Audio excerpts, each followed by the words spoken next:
Mic check, mic check.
got to stand up strong, face the truth about themselves, to understand what went wrong. I know we can find a way. I know we can find a way. I know we can find a way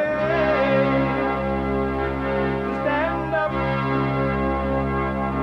stand up, stand up, and do help the world today.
uniting the races with truth instead of dividing them with lies. We're also rebuilding the family by rebuilding the man. I am Jesse Peterson. Good morning. I'm a little late, and my fault. I take 100% responsibility. Start off a little late in the meeting this morning with my producer, but it shouldn't happen again, right, James? Right. You can get involved by calling 888-7753, 773-888-77-JESSE. And my biblical question, a doozy for this week. How have you treated yourself all your life? All my life. How have you treated yourself all your life? James, I want to say all of your life so badly. You can. You may. Because look like all your life, like something missing in there. Sure. But why you put it all your life there? I thought that's how you said it. So I wrote it down that way, and it became law. Is it the right way to say it? I believe it's fine. All of your life or all your life? I believe so. How come it feel like you're stumbling down at right there at all of? Okay, so I can look it up. They're both correct and used interchangeably in English. All right, so that's according to Brave AI. And how is it if I was speaking Swahili? You would say, well, I don't know how to speak Swahili. Oh. I don't. That Mexican guy that they shipping over to Uganda, is he going to be speaking Swahili? That'd be cool. Turn over a new leaf. Jesse Waters said there's going to be only one Mexican or whatever he El Salvador in Swahili. It'll be him. Be that guy.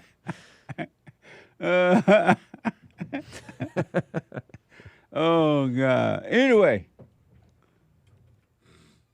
you can get involved in it. Umeti bibichaje maishani mwa coyote. See? Swahili. Deport him immediately. You can get involved by calling 888-7753, 773-888-77-JESSE. And my biblical question, I said it already, right? How have you treated yourself all your life, all right? If you're running around doing whatever you're doing, trying to say the illegal, I want to say I do understand why the Democrats are fighting to save illegals, protect and save illegals in the country. Number one, they're angry. They can't see what they're doing. They think that it's going to work out for them in the long run. And then number two, they hate the great white hope. And when you hate like that, anyone, including yourself, that you hate, you don't know what you're doing. You can't see what you're doing. It makes you do some crazy stuff. Really. Insane stuff. But it's crazy what they singing. Why are they singing? They're just stupid. And then out there protesting to help the criminal. How is that going to pay off for them in the long run? But anyway, where was I? If you're out and about protesting or falling over on your horse, you can listen to the show anywhere in the world. You can podcast, but you can also listen no matter where you are on your phone. And then when you get home from running around looking silly, trying to save the illegal aliens, you can podcast. You can watch your podcast. But you can listen on your phone by calling the listen line on TalkStream Live at 605. I'll repeat that. 605-615-4131. 605-615-4131. And to donate and have your comments read out loud, go to JLP Talk, buymeacoffee.com/JLP Talk, buymeacoffee.com/JLP Talk, or Bun JLP Cash App. Bun JLP Cash App. So it's Tuesday again. Yeehaw! One of my favorite days of the week because it reminds me of the good old days. And Grandpa told me about the good old days. It reminds me of the good old days of country and Western music. So it's country and Western day. Bring back, oh, bring back my country to me. Bring back my country to me. What the? Who let the dogs out? Amazing.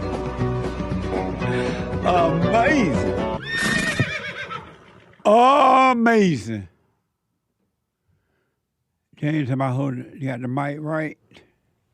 It's acceptable, I suppose. But not right. There you go. It's a spiritual battle, folks, like never before. But nothing is new under the sun. And whether you realize it or not, I talked about this on Sunday. Whether you realize it or not, accept it or not, believe it or not, you are not in control of your own life. You are not making the decisions that you think that you're making in your own life. You are not coming up with the ideas and the thoughts and the plans that you think you're coming up with in your own life. Every human being on this side of heaven, until you overcome evil, are possessed with evil demons inside of you. Your mind. Your mind. You're possessed with evil spirits, and those spirits pretend to be you, and they cause you to do what you don't want to do. But then they make you say, well, you want to do this. Or they make you have excuses by trying to make you blame someone else for it. Your actions. It's so crazy to me that this is happening. And we, unless you're getting to know yourself, you would not know this. You would think that your own jealousy, the jealousy you have and the strife and the envy and the revengeful nature, the up and down idea, the good idea, the bad ideas, the whatever, you would think, and you do think it, that they're yours. You will feel guilty when you do something wrong and you think that you are causing you to feel guilty. But you're not. Those things are causing you to feel guilty. And then other people that want to control you, those same evil spirits are working through them to try to make you feel guilty because they want something from you. And so they work through other people to make you feel guilty too. That's crazy, huh? But it's so true. We, you, I, nobody on this side of the planet are in charge of anything. You're being controlled. When Paul said, I've come to realize, paraphrasing, to realize that it's not me. I've been trying to do the right thing, he said. I can't. I tried to be right. I can't, he said. I try to do right, but every time I try, it doesn't go that way, he said. And I've come to realize it's not me, but something that made a home in me. When you can realize that, you're on your way to freedom. But as long as you think it's you, you're getting worse. Wicked, evil. And it's amazing, too, when you become aware of evil spirit working in other people, working in you, and you start to see them in others, you see that there are demons in them, it's mind-blowing. One thing I know about the demons inside of people, they do not like a person of strength, a person who has overcome it. And then even the people who pretend to like a strong person, a person who is overcome, and they'll become strong, they're only pretending that they like a strong person because they want to be like that person. It's not like they like the person, they want to be that, and then if they can become strong, they will attack the strong person.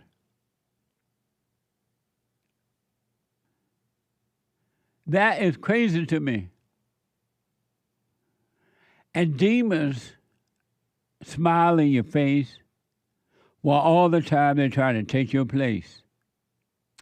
Demons try to be you. If there's something about you that you get attention or something, they will dress like you, they will speak like you, they will act like you until they can, and then they'll go, when they get to the point where they want to try to become you, they'll start to, behind your back, turn people against you. Oh, they're not what they say they are. They're not what they pretend to be. Oh, you don't know this person. Now they're trying to draw you into them so they can get the attention that they believe you're getting and they want it because they become like you for their own purpose. It's just crazy. You're possessed and don't even know it. You're evil. When I say you're evil, you're evil. And then the demon get mad when I say you're evil because the demon want you to think, evil spirits want you to think you're good. How can you say I'm evil? That's rude. That's disrespect. Don't say I'm evil. But you are. But the demons don't want you to know you're evil either. They work through you. Just imagine you walk around in life and something else is working through you and you're thinking it, they're using your voice, and you're feeling it, they're using your body. And you say, well, this is just natural human. Human beings are naturally emotional. It's a human emotion. That's what the demon tell you. And you repeat it.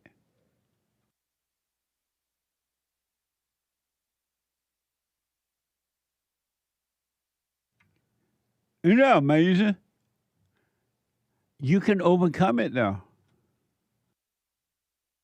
I noticed that demons working with other people would drain your energy out of you. Have you ever been around someone and they just talk so much? Or they want to do everything and now you feel so drained? And you wonder, why do I feel so drained? I'm so tired. Because they sucked all the life out of you. They drain your natural life, your energy. Or they talking to you over and over again about their problems until they wear you down. They're sucking the life out of you. They're draining the life out of you. Do what you want, but I suggest you wake up.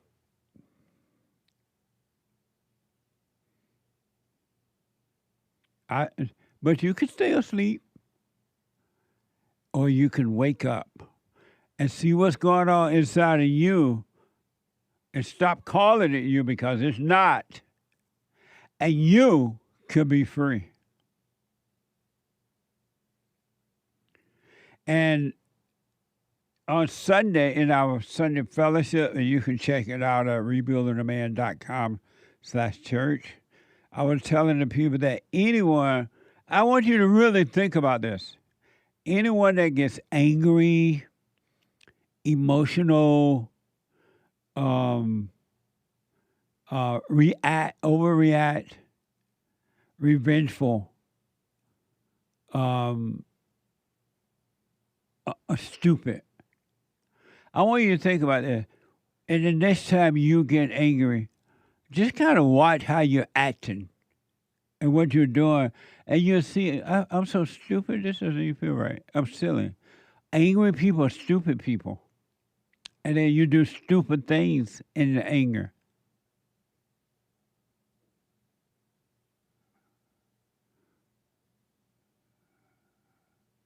You do stupid things when you're angry. Think about it. Look how silly you look. You're mad. You're fighting. You're worried when you're angry. You blame when you're angry. And then you feel guilty. When you realize you're wrong, you feel guilty. Those are evil demons driving you. It's not you. Now then, it is no more I that do it, but sin that dwells in me. Romans 7:17. Derek just gave me that. I don't know where Derek gets this kind of scriptures from, though. KJV, he said, in my ear. Amazing. So I tell you all this so that you can come out of your illusion. And there are men and women around the world who are hearing this, and they were like, wow, I just didn't know. I thought it was me. I didn't want to be that way, they would say. I didn't want to act that way. I didn't want to think that way. But I thought it was me. Like the average person would tell you, oh, anger is a natural human emotion. There's nothing wrong with anger as long as you can control anger. Can you be any dumber than that? How are you going to control the spirit? As long as you control anger. Anger is a human emotion. They're justifying evil. And they truly believe it because they've been told that by others outside of themselves. And then the spirit of evil tell them that, oh, this is just a natural human emotion. As long as you control yourself. Or they'll tell themselves, because they heard that Jesus was angry and Jesus had righteous anger. And they would tell themselves, I got righteous anger. Destroying the children, the cat, the dogs, and everything around them. What a mess! You can wake up or you can stay asleep in your slumber. Here's an example, and this is just an extreme example of what anger can do and what the demons do in your mind and emotions. But there are other examples too, like lack of patience with your children, or fighting with your husband or your wife, or fighting with your friends, or fighting with anyone. An angry person who fights is another side of evil, a wicked person. Why would you want to fight for? There's no reason to fight for anything unless you're trying to physically protect yourself from somebody hurting you, and you can do that without anger. Why don't you lay your weapons down and let the Spirit of truth fight for you? Here's an example of what anger can do for you, to you, work through you. New York Times. Roger Jackson, the son of Quentin Rampage Jackson, a former UFC light heavyweight champion, assaulted a professional wrestler during an independent event on Sunday in Los Angeles, according to a recording a recording of the match. Some of you may have seen it. It was a mess. I was like, what? The situation started when the wrestler assumed Rajay was a worker, and because of Rajay's camera crew, watch it from Kick.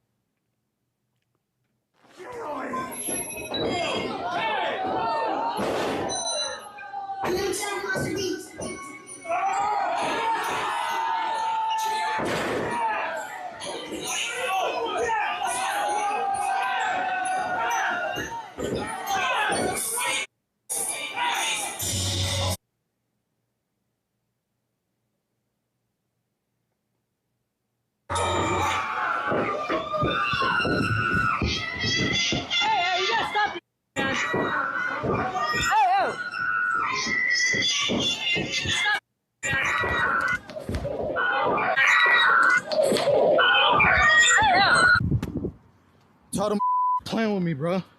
Real. One of them bit me. Call me. No, bro. At the end of the day, I'm gonna stand up for my self because I'm tired of everybody playing with me, bro. Real. Amazing. Do you see demons working through this guy? That's not him. There's just like it works when you have fear, same thing. When you have fake smiles and you really don't mean it, you're smiling because you're scared not to smile. Because you don't want the people to feel uncomfortable or think bad negatively of you. Same thing. That's not him.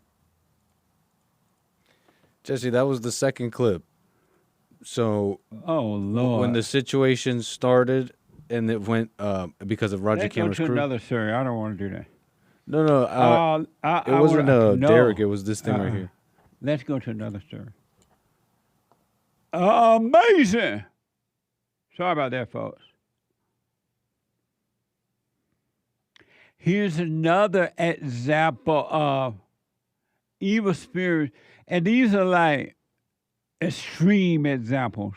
But there are examples of being shy, of being afraid, of being emotional, of being of fear, or trying to appease people.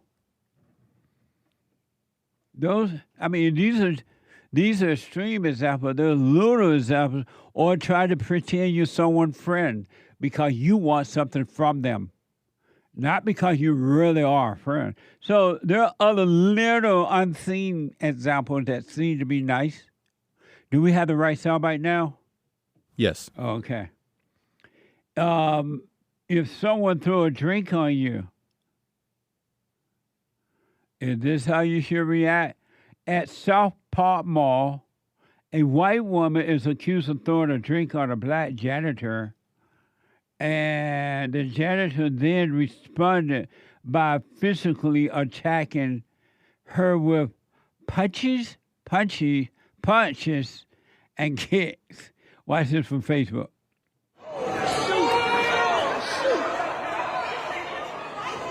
Watch it with this black woman.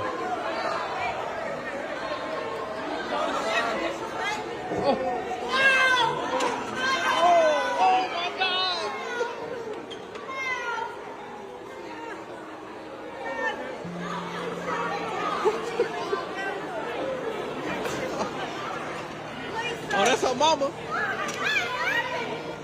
Why you just not getting up?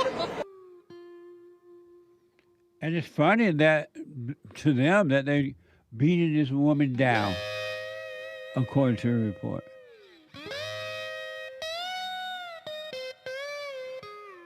You're possessed, folks, and you blame others for how you feel. 888-7753-773.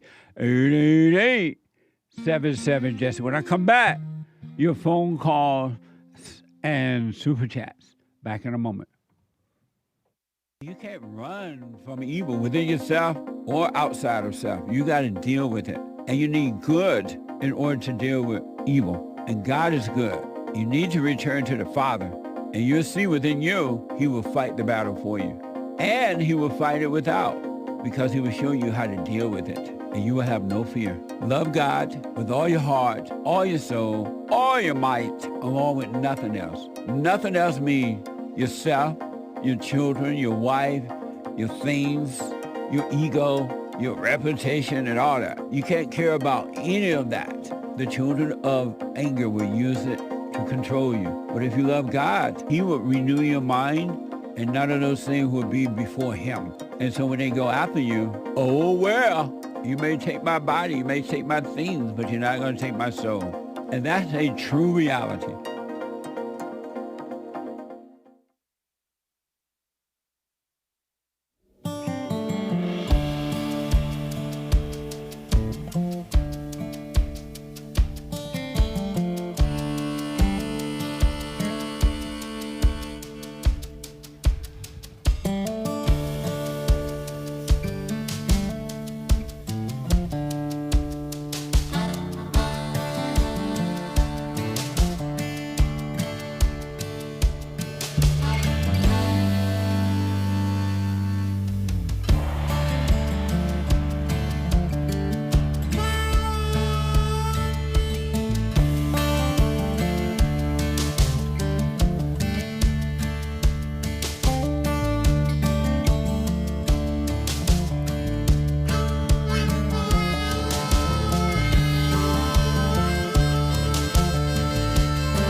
Black preachers who are racist in their hearts.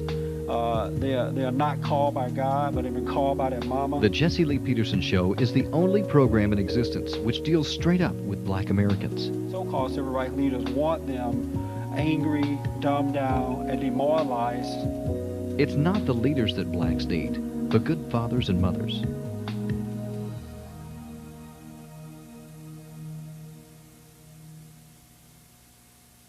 Welcome to the show. My name is Jesse Peterson. Thank you for tuning in. Also, again, I appreciate your emails, your phone calls, and your letters. If you have any questions or you'd like to come on this show because you disagree with me about an issue or any issue, or you agree and you'd like to get your point of view out there, email me, call me, write me, and let me know. We'll gladly bring you on. And especially those people who disagree with me. I love talking to people like that. Today, my guest is Jeanie Strickland. She's the pastor of Christian Tabernacle Church in Midland, Texas. Jeanie, thanks so much for coming on. Oh, well, I appreciate you asking me to come on. Are you nervous at all? Oh, yeah. Oh, I've never been on TV like this before, so. You can relax. Oh, yeah. We're going to have fun here.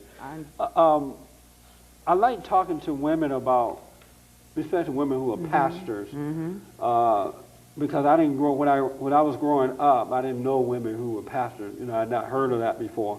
Were you called to be a pastor? Yes, sir. I fought it for a year. You fought it? Yeah, but I think I was really a pastor all my life, because I think everybody's a pastor in their own way, because men do it one way, women do it another way, because if we take care of our families and we teach our children about the Lord, aren't we pastoring them, teaching them? We're doing ministry. Why did you fight it? You say you fought it for a while. Well, one thing, you know, I was brought up going to Baptist churches, and, you know, they don't look too well on women being pastors. And, yeah. You know, we're always told, you know, you stay in the background, the men do the work, you know. But, you know, I've always loved people, and God, I've known Jesus all my life. My mother raised us when we was born. She read the Bible to us, and Mother, I guess you could say, was a pastor in our home, because she's the one really taught us about the Lord. And were your father in the home too? Oh yes, my dad was there, and he was. I'm a blessed person with a good mother and a good dad. Was your dad a pastor? I know. He was a school bus driver, and he ran a service station. Then he went to work for the school as a custodian. Oh, okay. And he worked and for so 30 years. You say you fought it because? Well, I had that thing, you know, about women supposed to stay in the background and all that, and, you know, but see, Jesus, he's stronger, though, because he tells you he wants you to do something. You know, when the good Lord speaks to us, we got to listen. He worked on me for a long time. Does it say in the Bible anywhere where a woman should be the pastor of a church or over men like that? Well, I don't feel like I'm over men. You don't? No, I don't. When you and why don't you feel that way? Well, for one thing, God always told me. My brother is the head pastor, Brother Roy Langley, and God always told me I was to help him. Help your brother. Do the ministry work, because he's got things for my brother to do. Oh, I see. So what is your function as a co-pastor?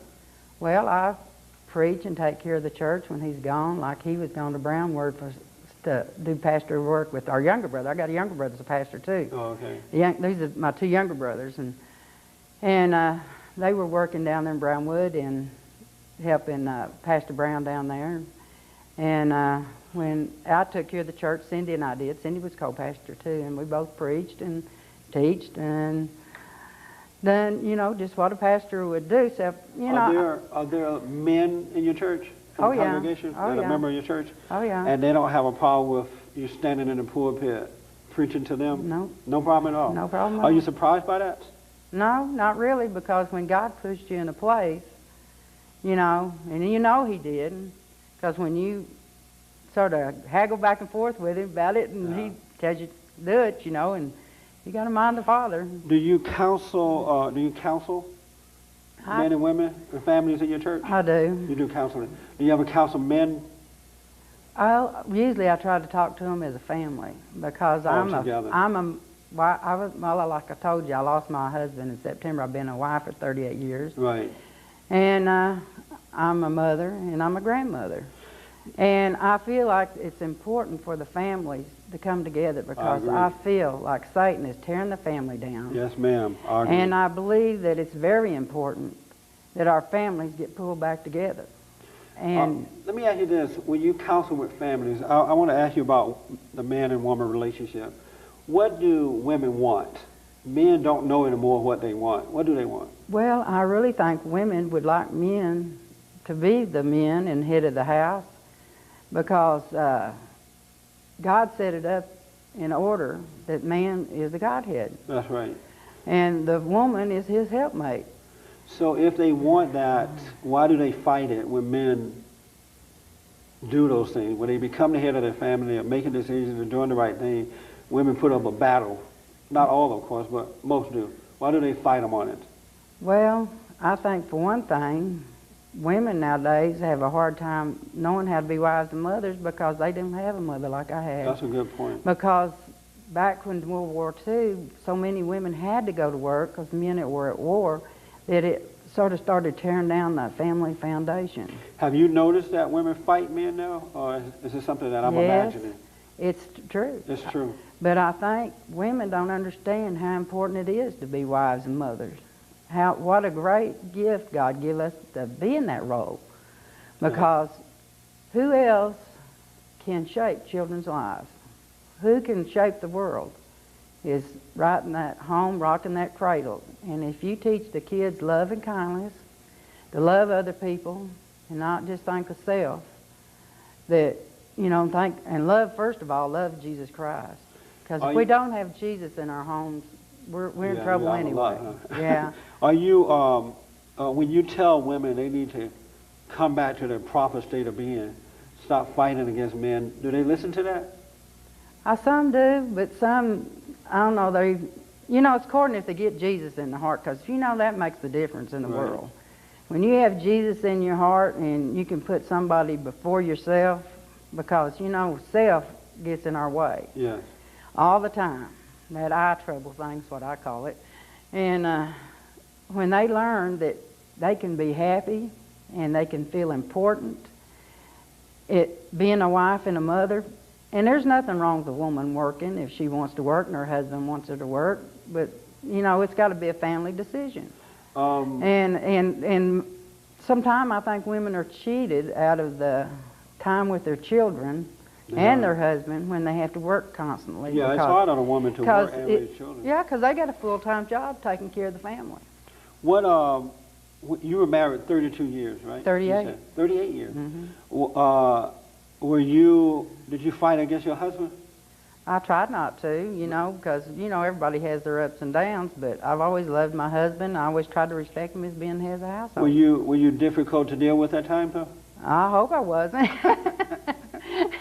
I tried to, you know, give back and forth because, you know, I'm the type that I always said I'm a mama hen. I always tried to take care of everybody. Right. You know, I guess Mother taught me that, you know, because she always took care of everybody, and she always helped my daddy, and I had the good example. That's what's important. It is to parent. Did you have a good husband? My husband was a good husband. He was a hard worker, but we lost 2 children, and he did fall apart, start drinking. Really? And he was an alcoholic. How did you lose him? Well, he had quit drinking for 3 years because he started helping us do some work out the church, and he come back to the Lord. Because, you know, he wasn't a all the time church member goer or anything, but he'd go out there and work on the church. And how did you lose your children? Fire. Really? We had a car got on fire, and wow, I'm sorry to hear that. Yeah. And so your husband couldn't handle that, and you started drinking. Well, see, I had the parents that taught me about Jesus, and Jesus held me up. You know, he brought me through. I mean, your husband couldn't. But my husband, he was raised in a broken home. He didn't have the background I had, you know. And I think that's the reason God put us together, because, you know, in ways a woman can help a husband by being strong in the Lord. You know, when he's falling down, she can help him. Jeanie, let me ask you this because of time. Do most women hate, excuse me, do most women hate men? I don't think so. I think women really love men, but sometimes they don't know how. People quit talking. This table right here, is an important table, because if people at home sit around this table a little more and talk and be a family. So what would you recommend to men when their wives are acting weird, you know, screaming and yelling, don't want to do the right thing, follow their instructions? What would you recommend to men? How should they deal with that? Well, sometimes I think he needs to take a deep breath and him not holler back and tell her he loves her, because most of the time when women's hollering and screaming, they're crying out for help, because they're either lost or they're having physical or mental problems, because this world's not the easiest place to be in nowadays. You know that. And when you counsel with men, what do they want from women? Mostly they want a wife and everything that be there, and they come home from hard days at work and have supper on the table and spend time with them and be friends. Just to love each other. And that's not going to happen, huh? Well, I think it can happen if we work at it. Because God set it up that way, didn't He? You're right. It's supposed to be that way, and it should be that way,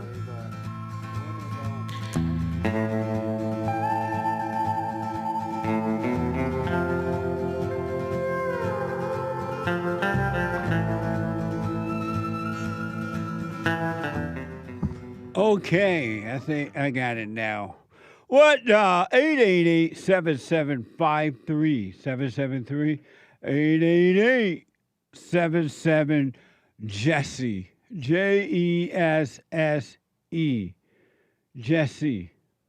Let me go to Donald out of Tennessee.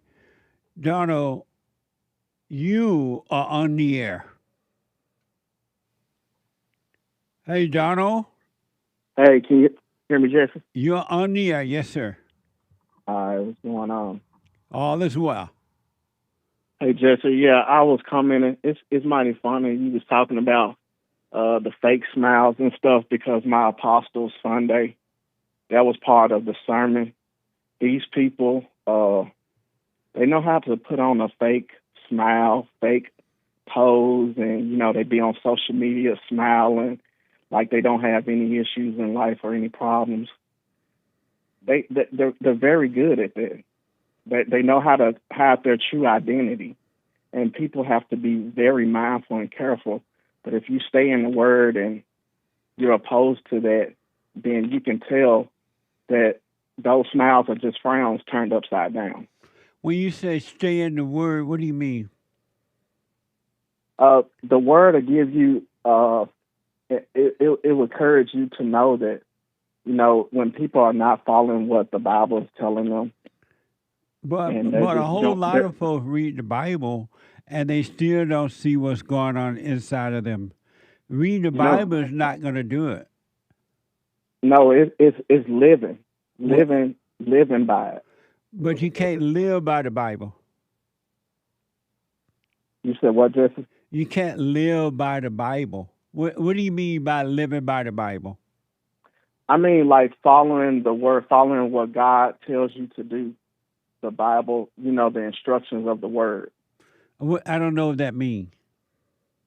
I mean, it's like because there's no one on earth that can follow what the Bible say do. No, I'm not saying it like that. I'm saying, for instance, like if you're a Christian, you have orders to follow. God has principles that He wants you to live by. You can't be. But no one can live by that just by reading the Bible. No, you have to put it in action. But how? Basically, you have to change your people, places, and things. I'm sorry? You have to change your people, places, and things. What do you mean by that? I mean, like, for instance, if you're trying to do what's right, you can't be making wrong decisions out here. You can't be doing things to please the flesh, rather.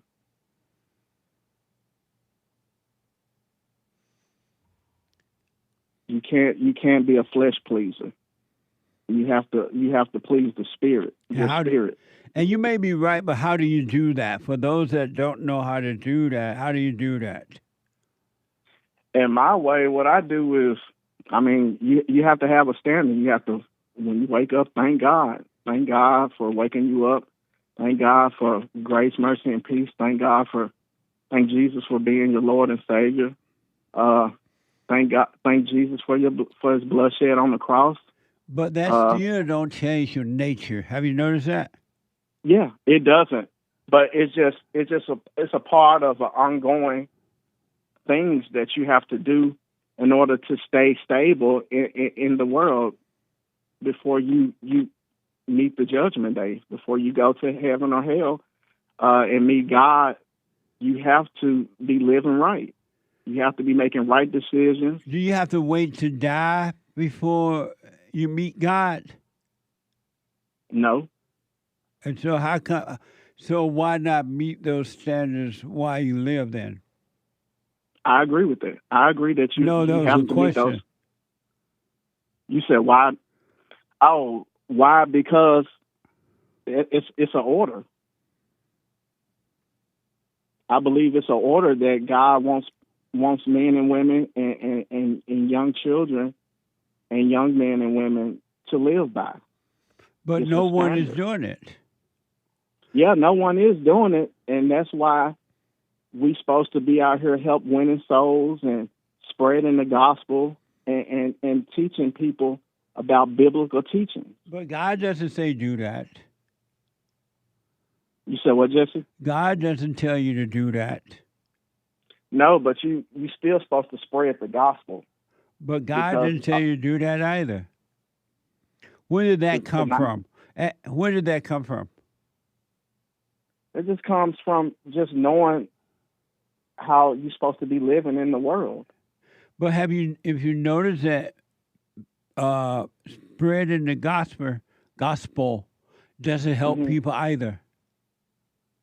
You know why it doesn't help people? Because they don't want to be helped. No, that's not it. It doesn't help people because you're not supposed to be doing it. So what are we supposed to be doing? You're supposed to overcome evil and become the light and let the light do the work for you. I agree with that. You're not supposed to be preaching at people. You're not supposed to be spreading the gospel. You're not supposed to be doing any of those things. Where did that idea come from anyway, Donald? I mean, it really didn't come from nowhere. It's just a part of... It didn't come from nowhere? I'm not going to say it didn't come from nowhere. It's just a part of what I believe is a standard way of living. But it doesn't work. Why would it be a standard way of living? And why are people doing it when it come from nowhere? They just made that up. I don't think people made it up. I didn't. Where did the idea come from? You got to go out there and spread the gospel. I mean, for instance, if you know people that do not go to church, do not read the Bible, how will they know that they need to change their ways of thinking and their ways of living? When they would know when they realize that they're tired of being the way they are and start looking for the truth within themselves. They're not going to know until then. Spreading the gospel is not going to do that at all because people already know that they're wrong. Yeah, you're right. And I agree spreading with the that. gospel. But where did that idea come from, though? You got to go spread the gospel. I didn't say it was basically an idea where you have to. It's just a thought of, letting somebody know about true worshiping and trying to be righteous. But it hasn't done anything. It doesn't change another person's nature. It doesn't change another person's nature. But if they're willing to change their life, if they're willing to accept Jesus as their Lord and Savior, I believe sooner or later, if they are willing, they are able. But you've never met anyone like that.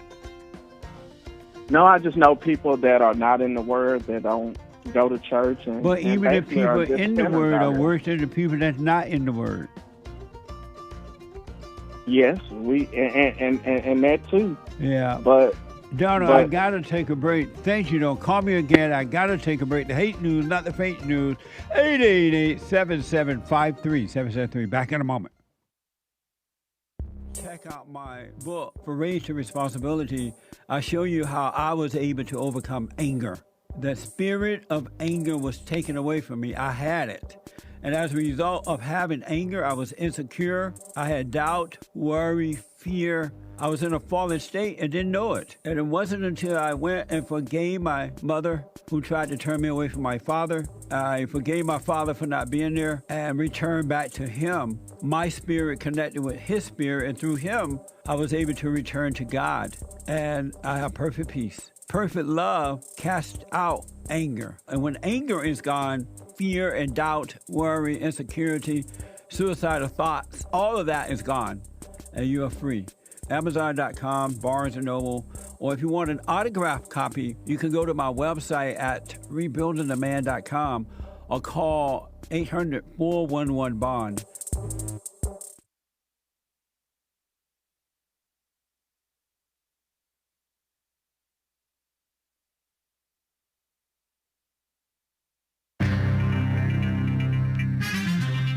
some serious mess going on in the world.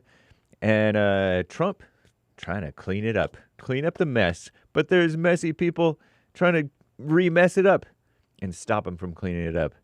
It's terrible. This is the end of hour one already of the Jesse Lee Peterson Show. It is Country and Western Tuesday, August 26th.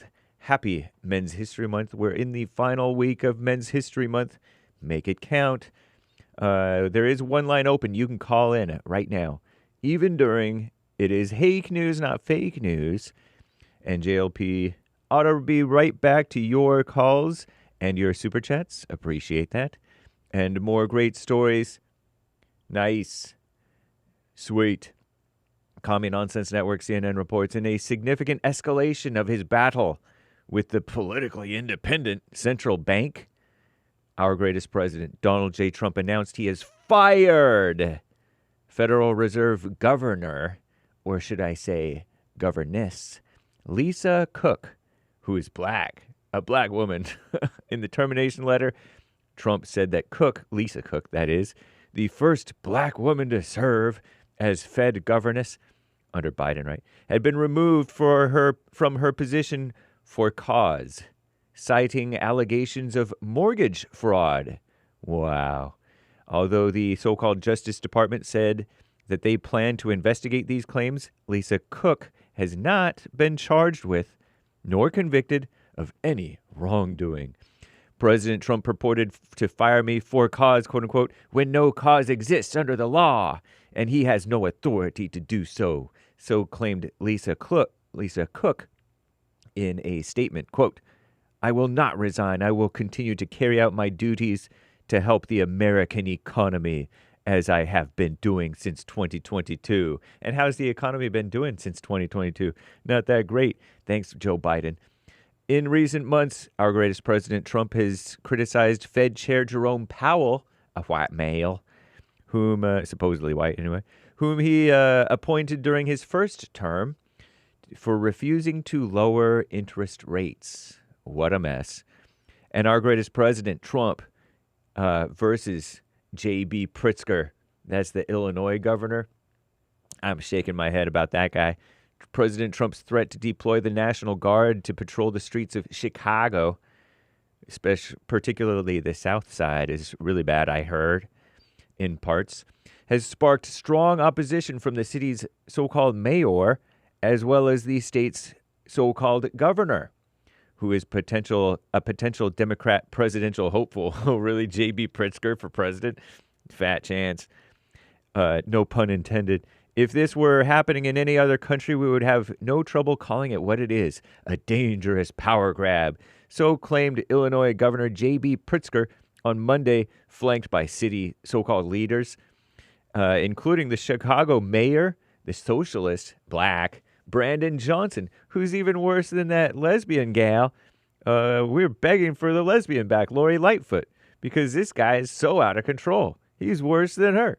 Anyway, meanwhile, Trump, so I claim anyway, Trump signed an executive order that tasked Defense Secretary Pete Hegseth with establishing specialized units at the National Guard that will be trained to deal with public order issues. Sweet. Cleaning up the mess that these Democrats and others, certain peoples, are causing. A move that could be a prelude to stationing troops in more U.S. cities. Trump also chastised J.B. Pritzker, who commands the Illinois National Guard, and Mayor Brandon Johnson, for criticizing us before we even go there, unquote. And Pritzker responded by addressing our greatest president directly, Mr. President, do not come to Chicago. You are neither wanted here nor needed here, unquote. Pretty ridiculous, huh? Anyway, the flag burning is banned, per Trump. He signed an EO on Monday that directs the Justice Department to investigate incidents of flag burning, an activity he says incites violence and riots. They certainly correlate. I'm James Hake. Now back to JLP. Hour 2.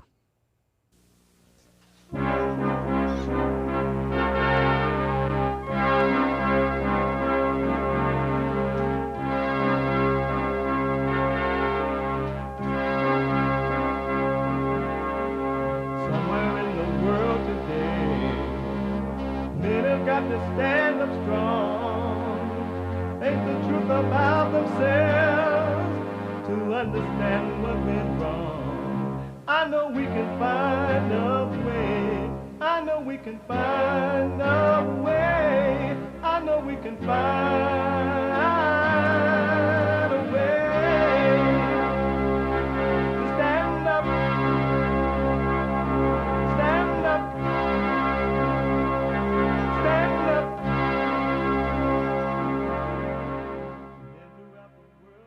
Uniting the races with truth instead of dividing them with lies. We're also rebuilding the family by rebuilding the man. I am Jesse Lee Peterson. Good morning again. We're going to try to do this hour all the way through. Let's see what happens. You can get involved by calling 888-7753-773. 888-77-JESSE. JESSE. Jesse. And my biblical question, how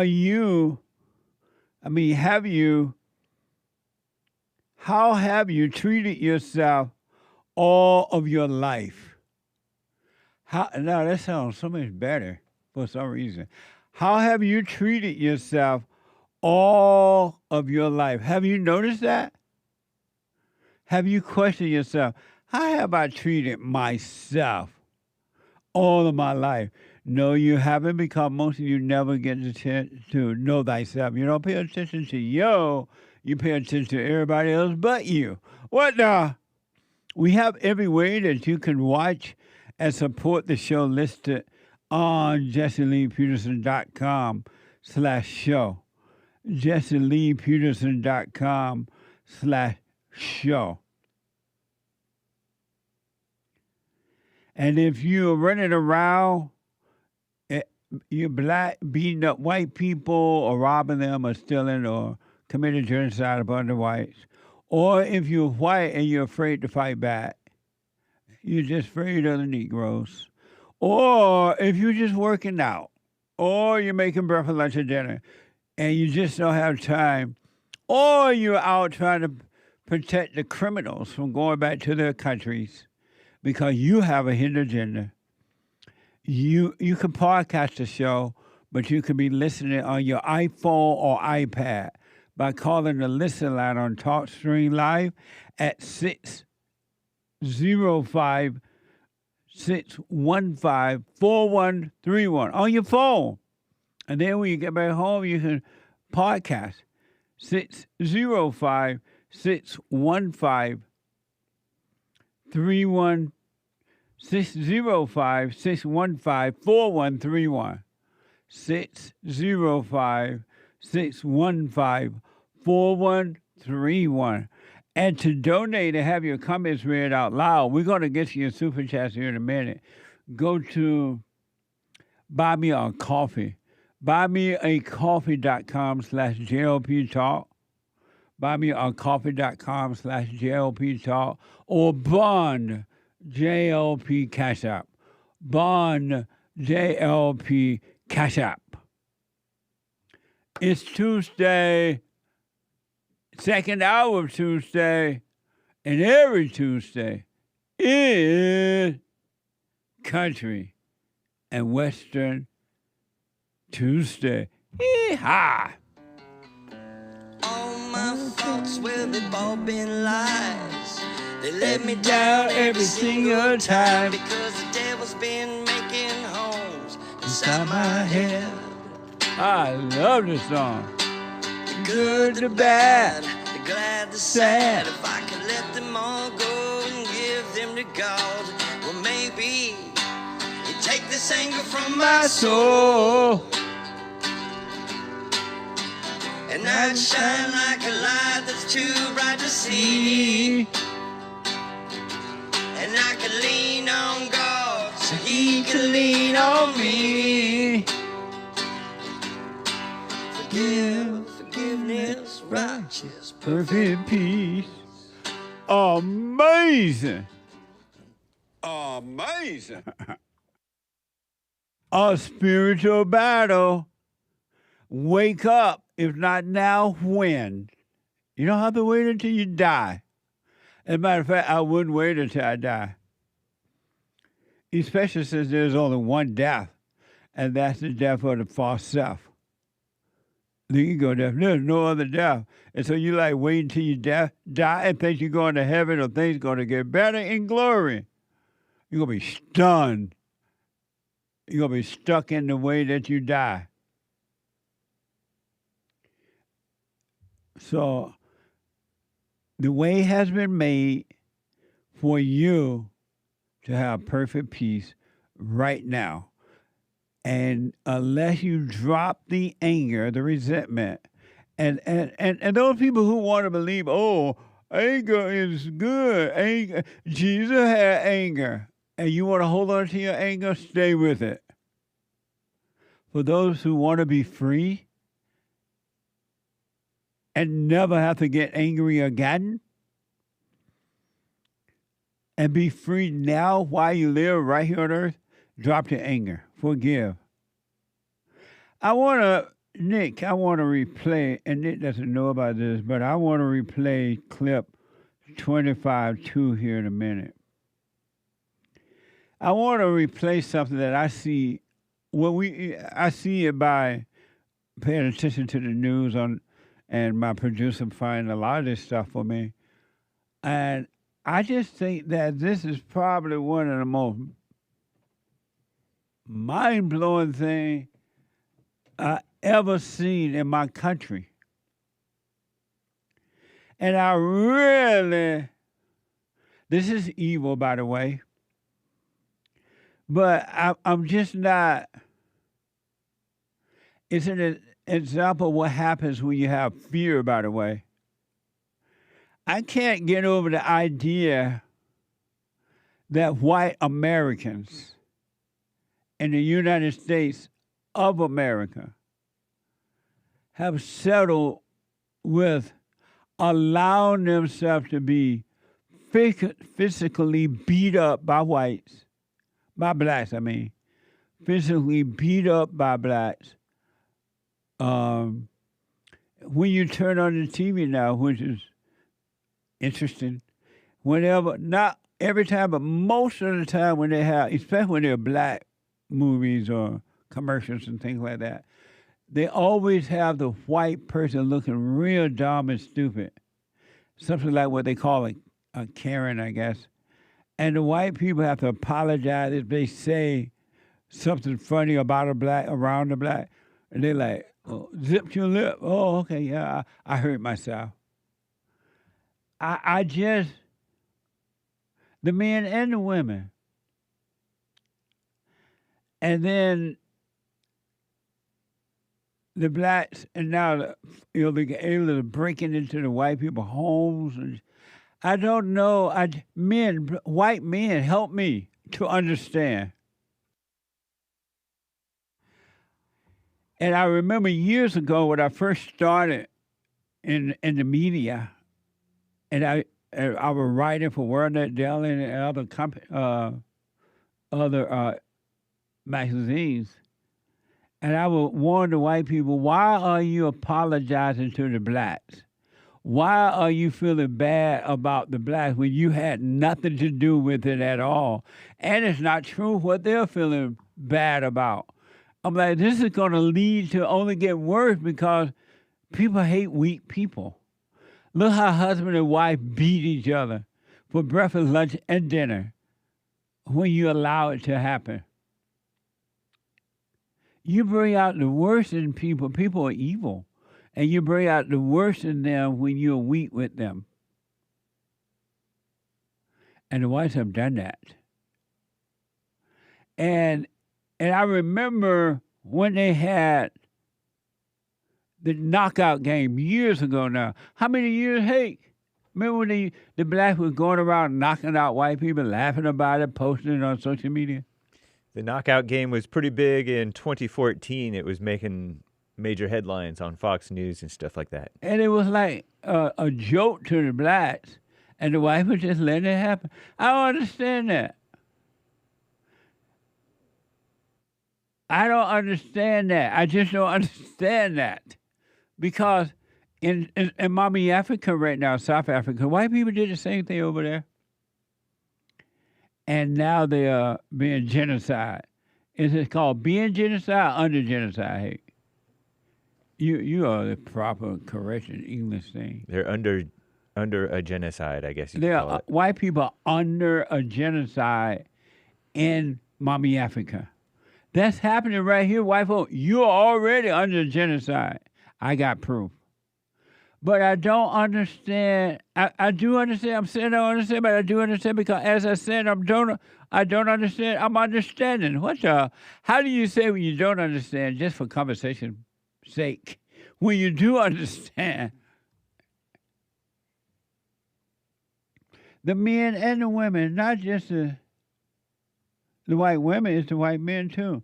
Remember that incident down in Cincinnati, Ohio? I believe it's Cincinnati, but Ohio for sure, where these blacks attacked this white man and the white woman, and they knocked the white woman out, and they had the white man on the ground beating and stomping him. Why don't you see that's going to only get worse as long as you just throw up your hand and be trying to hide your face so they're going to stomp you in the face instead of fighting back? And we shouldn't be fighting. Human beings shouldn't be fighting, but at some point, physical protection is okay. Even if you lose while you're fighting, physically protecting yourself, that's different. But we shouldn't be fighting, but the reality is the blacks are attacking the whites like I've never seen before. And it's evil. But it's also evil for whites to be that weak. What's wrong with your people, James? Before I play the soundbite. Stop calling them my people. They're not my people. You can't deny your own. I disclaim. It's just about his own people. I'm starting my own race. Was it a robot race? No, I overheard your black producer saying he's starting his own race. Yeah. That's funny. Shout out, whites. We're together. Well, what's wrong with the white and the men letting this happen too? I know that I know that a lot of us are raised to be nice and polite and don't fight. But that's beyond nice and politeness. I know. And then there's also the false white guilt that some of them, us. But the blacks are lying about slavery thing. I know that. So why would white people have guilt then? I don't know. Well, it's not just guilt. It's fear. It's pressure. It's being attacked for saying any little thing innocently, and other people who are more educated know that what you just said is offensive to some of them, so-called, and so you get traumatized by that stuff. Like I remember hearing, what's the Cosby last name in their TV show, Huxtable? Yeah. And I didn't know that was a Cosby Show reference. I'm like, that's a sort of uppity name or something like that. Huxtable is a... Huxtable sounds uppity, right? Uh-huh. And some guys in this meeting said, you're not supposed to say uppity about black people. Something like that. I'm like, oh, I didn't know that. But they are uppity. They are, but the thing is, well, the Cosby thing was okay, sort of. Although it was kind of progressive for the time, I guess. Maybe. But the point is, it's not just guilt, but it's trauma. Like outward, you get punished for any little thing. It's kind of like when the mother or father says, "Don't talk back." Remember that guy who punished his stepkid? Yeah. That's what happens to the whites. Whereas the blacks are encouraged to talk back like crazy. But not to the mama. I don't know. No, black can not talk back to mama. Mama is king. They can say what they want to daddy, but they cannot talk back to mama. Mama beat them. Mm-hmm. I brought you in this world. I'll take you out, nigga rah-rah. So everybody has some different symptoms of fear they and anger. They can speak up to anybody but black mama. Right. But I want you to watch this, and I want you to watch, and this is every time. I've never seen it when it was different. I want you to watch how this black female allegedly, it appeared to me, I don't know, maybe it's a game, to be beating up this white woman, and then this white man who comes along to try to stop her, she really just push him back to her, go after him. And he doesn't do anything about it. I want you to watch this woman on the floor, helpless, and this black female appears to be going over and stomping her even more so, kicking her even worse while she's down. And then there's another white woman who comes into the picture a little later. What happened? Remember that incident in Ohio where they beat up, these blacks beat up on these, and they eventually caught some of them, according to a report, and knocked this white woman out flat on the road. Her head hit the pavement and everything. And then the white man, they just continued to pounce on him, and he just held his hand up. We showed you a story yesterday of a real estate lady, I believe she was, a white woman, over in Beverly Hills, folks, beautiful area. It's okay to walk down from one restaurant to another. It's like a hangout place for white people. This black woman robbed it, walking, from, according to her, from one restaurant to another one.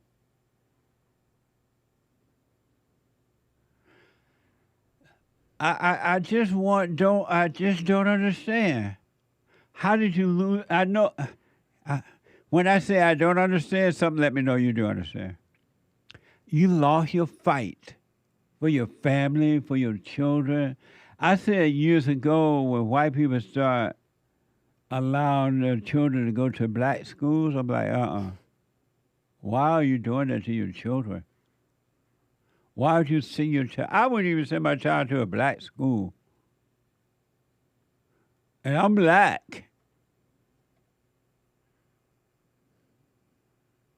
So I want you to watch this again and pay attention. This lady is on the floor, already beat. It appears to be beat up. And that black woman look over and get a thrill. Let me go kick this white. I can hear her saying the B word in my mind. I didn't hear her verbally say it there, but it wasn't like this when I was growing up in Alabama, and they had the so-called Jim Crow laws, and they had the black and white sign for whites only. It wasn't like this. And I thought, white people are like really tough. Where are those white people? Where are the white people who discovered America and made it great? You couldn't be afraid and weak then. Where are those white people that fought in the Civil War? What was the Civil War about? To free the slaves, right? Yeah, supposedly. You fought to free your enemies, and now they're trying to destroy you. It doesn't make sense. It just doesn't make sense. It just doesn't make sense to me. But yet I understand why it's happening. So I'm about to play this one more time, and I want you to watch this because this is typical now, where these blacks are just beating up. This is genocide. Joe Biden, you can't hide. White people, you can't hide. Poor. And the white people built the country. You saw Elon Musk trying to set up another rocket ship to the moon or somewhere. Ain't no black person trying to do that. And as soon as we start going to the outer space, everybody going to come with us. Don't let those blacks on that ship. You heard the Hake report. Trump fired this black woman, according to the report, of the Federal Reserve thing. And she talking about she ain't going nowhere. I'm staying. And you going to love me. I ain't going nowhere. How can you fire someone and you tell the boss, I ain't going nowhere? Because you're black and you can do it because you know you can get away with it. But I doubt if she get away with this with Trump. And they call him king. So I want you to watch this again. Just watch it with all your eyes, and know that this is happening.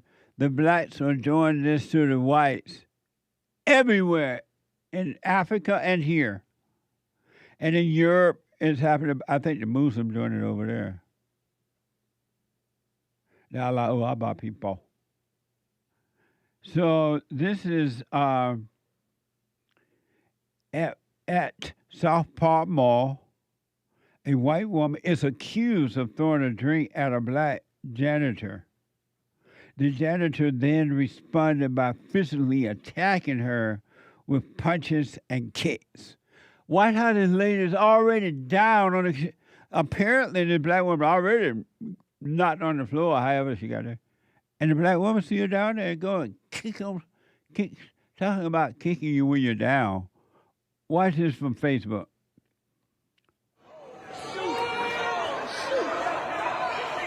Look at the white man can't even stop her. Push that bitch down. Oh. Look at that. Oh my God!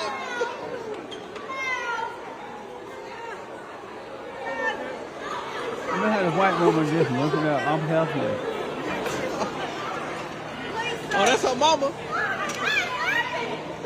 Why you just not getting up? And they laughing. Like, it reminds me of the Roman days when they had these Roman fight in the big arenas, and the people laugh. Nick, what do you think when you see that? I think it's terrible. I'm reading this here from the story here. I don't know if it says that she's accused of throwing a drink, possibly. But listen, that she so put it like say. Go ahead. No, I'm sorry, I interrupted. No, I was just saying that it sounds like she threw a drink on this person, possibly. So I don't know. I feel kind of less bad. You kind of enter into, you say you enter into something where you get yourself hurt or whatever. But this is like uniquely black. This the savagery and then the people filming and laughing and then just kicking her head and going for like vital zones over a drink. Like this is, I was talking a bit about it yesterday, but oh, you did just not this story, but I had a call and I was saying, people were trying to say on my show that rap music is making black people crazy. This ain't no rap music. This is work. This is something else. No, and I was saying that blacks have almost a unique justification to their anger. Let's start there. Let's start there. Yeah, you're right about. They always have a reason why they're so violent. If it ain't slavery, it's the rap music. Exactly, but it's the black people. Yes. What do you say to that hate? So what? Go ahead. What do you say when you see a hate? And you white. Look at Hake. He like real white. He's Joe Biden white. Red hair white. When you see that, and you see it all the time, what are you thinking? They're both out of control. Like out of control, paralyzed from do anything by fear or whatever. Yeah. And out of control, angry, lashing out. One attracts the other.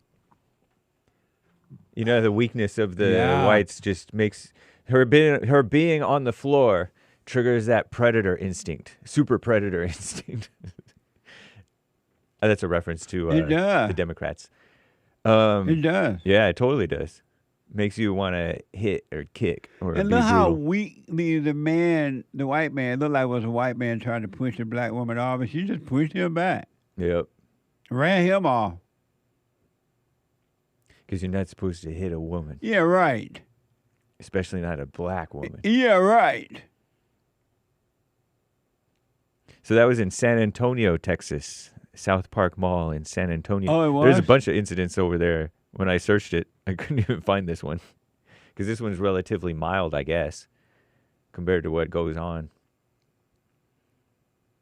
But you're right, it's the spirit of genocide, to use a liberal word for it. It sure is.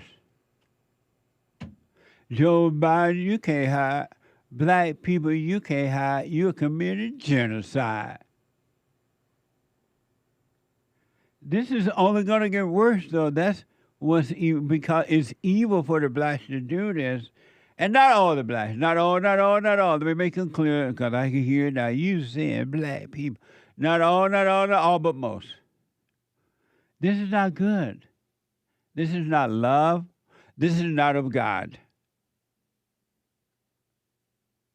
One last quick one I want to show you, then I'll take some phone calls and super chats. And the blacks are getting away with it. The law is not on the white people's side when this happens. It's on the black side when they do it.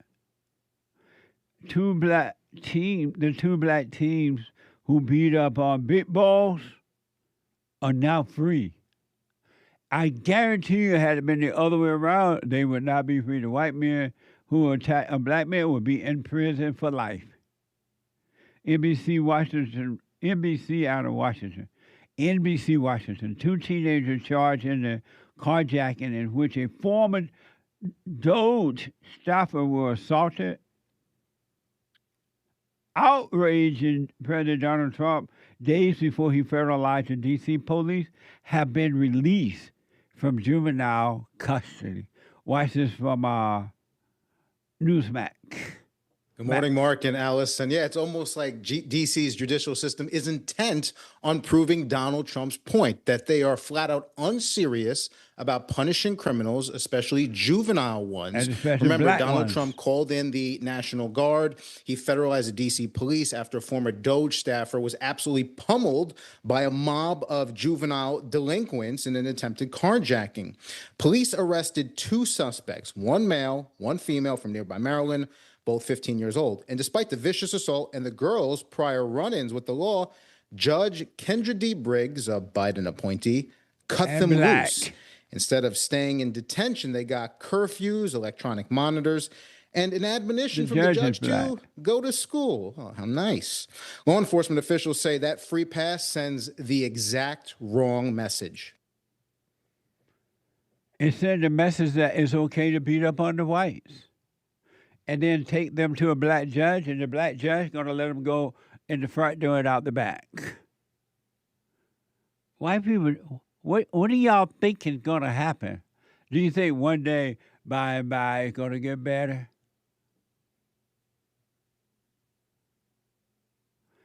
U.S. Attorney, what's that woman's name? Pirro. Jeanine Pirro. Pirro says she can't prosecute violent juveniles offenders under the D.C. law. What's it from Fox and Friends? The 2 of them that were taken to family court where the purpose is rehabilitation have been released. What a shock. And therein lies the problem. We have got to lower the age of criminal responsibility in Washington, D.C. The gangs and the crews are 13, 14, 15, 16, 17 years old. I can't touch them. Ainsley, if someone shoots someone with a gun and they're 17 years old and that person does not die, I can't prosecute them. I can't get involved with them. It goes to family court. They need to change that law, and it doesn't matter if you're a little baby, 1 year old, and you kill somebody, you need to go to jail. Don't be having no juvenile law and then adult laws. And I guarantee you, when these kids know they're going to prison for life, some of that mess will stop. But it's amazing every day and all the time, white people are being beat up now. 888-7753-773. When I come back, your phone calls and your super chats. Back in a moment.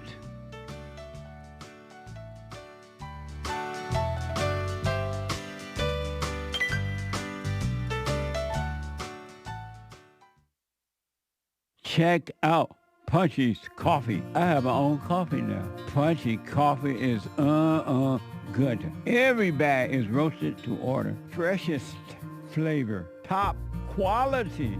Specialty grade beans. Good.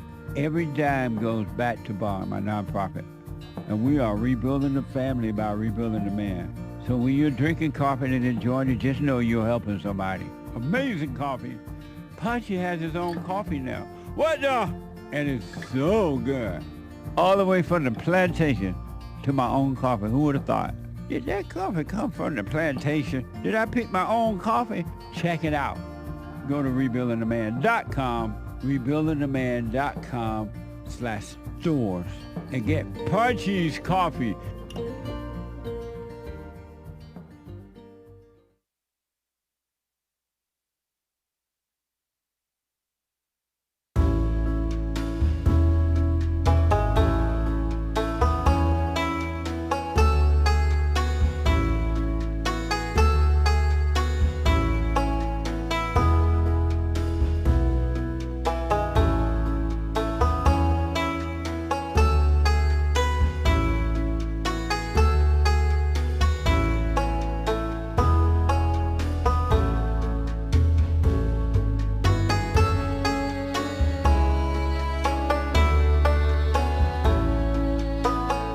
All right, folks, welcome back. The Hake Report is coming up at 9 a.m. this morning. The Hake, Hake report.com from 9 to 11. And then after that, the American Anchor Baby from 11 to 1 p.m. Pacific time, both Pacific time. You don't want to miss them at all. And for personal shout-outs, I would do them for you. Go birthday, wedding, anniversary, congratulations, encouragement, whatever the shout out is, shout out. I'll do them for you, and they are amazing. You're gonna love. Just imagine your loved one open up a shout out, and you hear me shouting out to them. Birthday celebrate, it's amazing. You'll love it. Go to cameo.com/Jesse Lee Peterson, cameo.com/Jesse Lee Peterson. And so I'm being told that that we show you how that black woman been allegedly attacking this white woman over there somewhere, where the blacks in Instagram comments are celebrating and justifying the mall beating. Let's say that it's true that the white woman threw a drink on the black woman. It didn't call for this. And no justification for that type of attack. And then you got the black females especially, but not only black female, black male, on the courts as judges. You think they're going to put blacks in jail for attacking you? They feel the same way the blacks that attack you feel.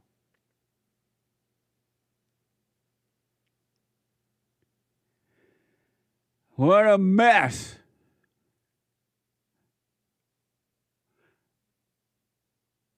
Let me go to a first-time caller out of Boston.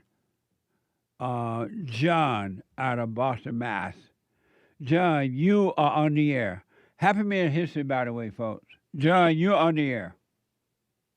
Hey, morning. Happy Men's History. How Thank you you, doing? John. You're welcome. How you doing, Jesse? All is well. Okay, cool. I do roofing sales, and I just did a flight into D.C. recently, and it looks so good. Yeah, I so hear clean that the right Great now. White Hope is cleaning it up. This is why we need white people leading, because the white people clean up the ghettos. 100%.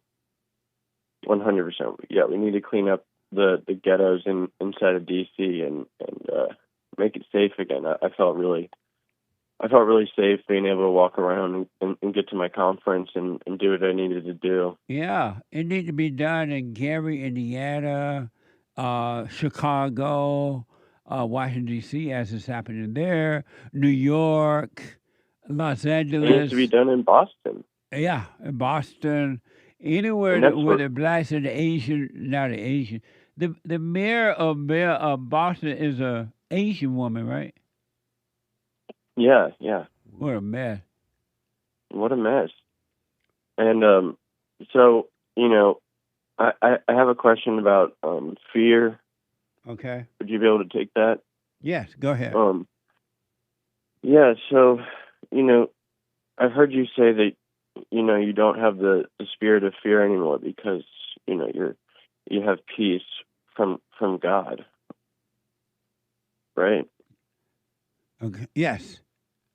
Yes. Okay. Okay, good. Then I guess my question is like, what if somebody accused you of like, having a gay, sexual relationship with them? If they accuse you of that, don't you worry about it. You just wish them well. But don't you get angry because there's never, ever, ever, ever, ever a reason to get angry, no matter what happened out there or in your mind. You drop the anger. Have you overcome your anger? Yeah, actually. How did you overcome? Well, I forgave my mom and my dad, like you said, and I've been doing the silent prayer. And do you still get angry? No, not anymore. Oh, you don't? No. Good. Well, just practice staying present and stay away from the anger, and I promise you, you'll be fine. Oh, amazing. Just don't get angry, folks. There's never, ever, ever a reason to be angry. Let me go to Brady out of Arizona. Brady, you are on the air. Yeah, right on, Jesse. Asombroso. Hey, one thing, I grew up in Minnesota.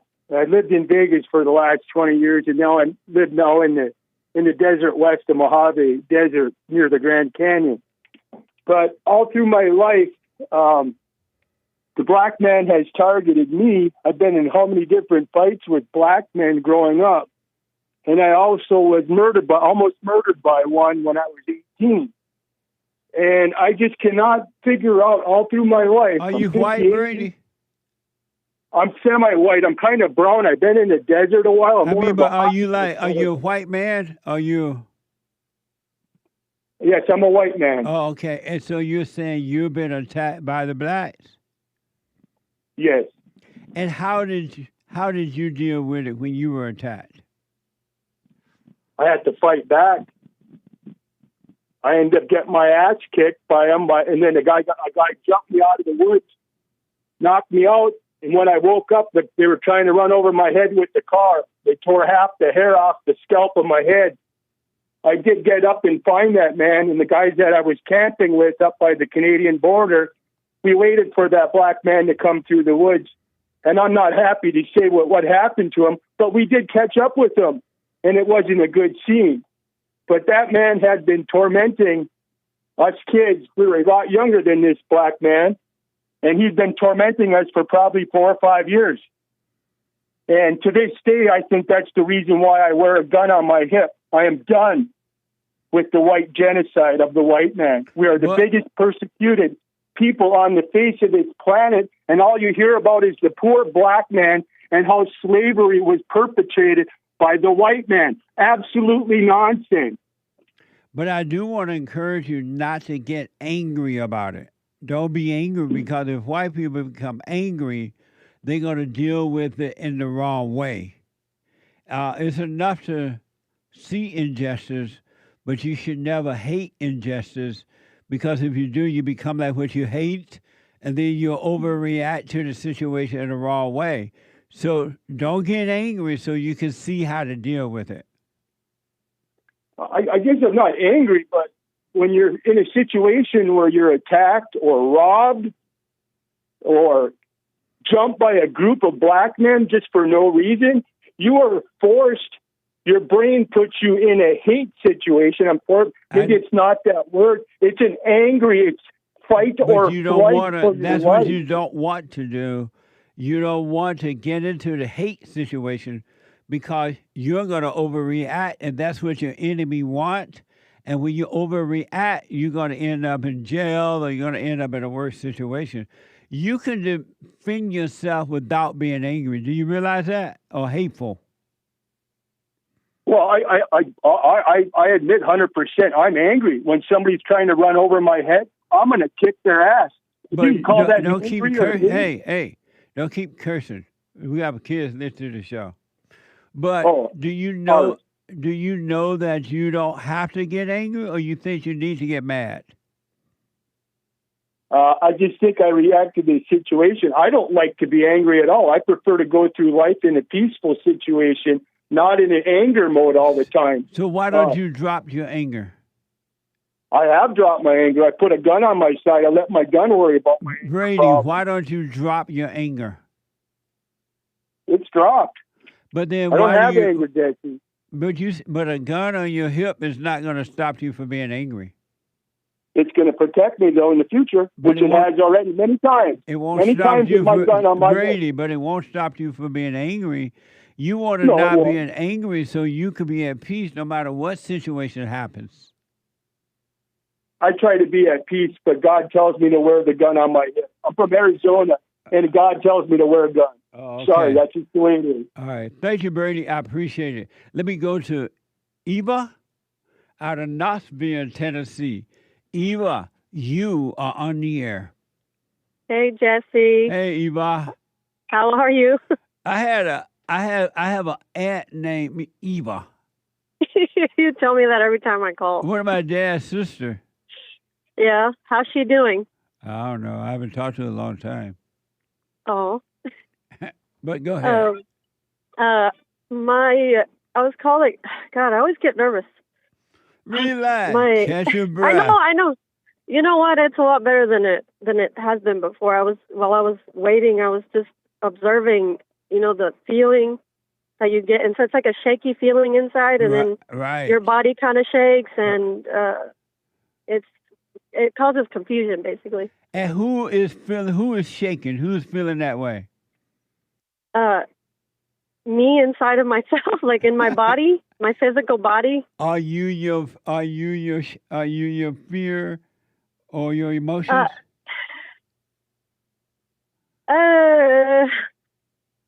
I hear you ask this question to a lot of people, and I haven't really figured it out myself, actually. When you are feeling, let's say you call the show and you feel nervous, why do you say, I am feeling nervous? Jeez, I don't know. I guess because that's the way that it's always been since I was little.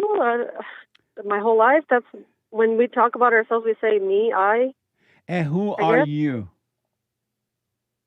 A human being?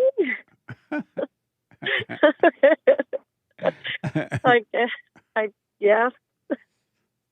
But I had a question for you. Okay. So my question is, why don't conservatives vote in the same way that Democrats vote? Why aren't we out voting? Why you're not outvoted? Yes, as a whole. I mean, like, why don't conservatives get out and vote? Yeah.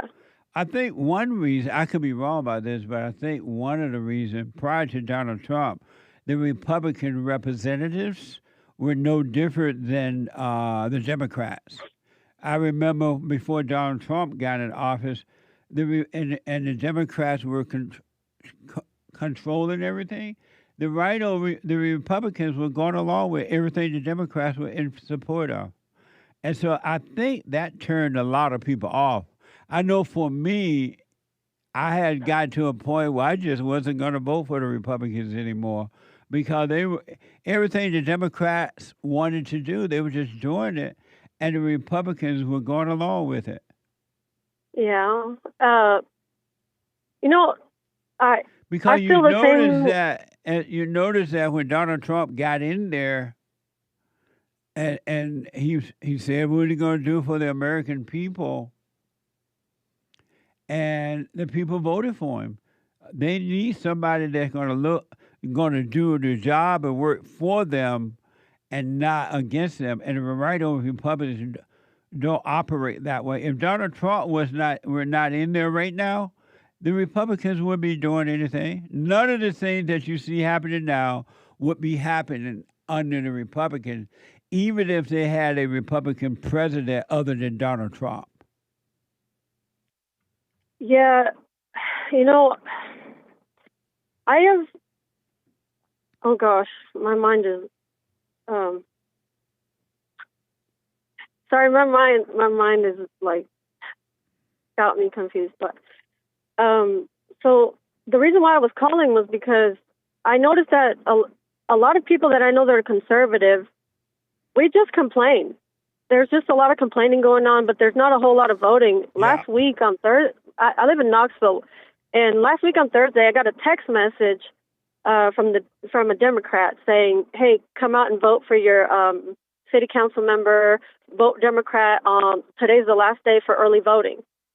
And at first I was annoyed because I've gotten those messages before, but then I started thinking, I was like, so this is how they get the Democrats to vote. They're actually out there doing something. They're actually out there calling their people to the polls, and they're going to vote. And I was upset at myself because I don't even know who the mayor is. And I actually found out who the mayor of Knoxville is, and it's a Democratic female. Amazing. And why didn't that you wasn't know? like that. It didn't used to be that way. Yeah, you're right. She wants to raise the taxes here in Knoxville. And I asked my husband, I asked people that I know here that are conservative, and I asked them, who are you voting for a city council? Oh, I have no idea. Do you know who the mayor is? I have no idea. And I mean, it's all people that I've heard complain before, but you have no idea who your mayor is, and you don't know when, city council voting is, and I include myself in that. And why didn't you know who the mayor of? Why were you that way? Because the Democrats didn't tell me. I got a text message. That's the only way that I found out. So thank you, Democrats. They didn't tell you who the mayor of Tennessee was? I just didn't.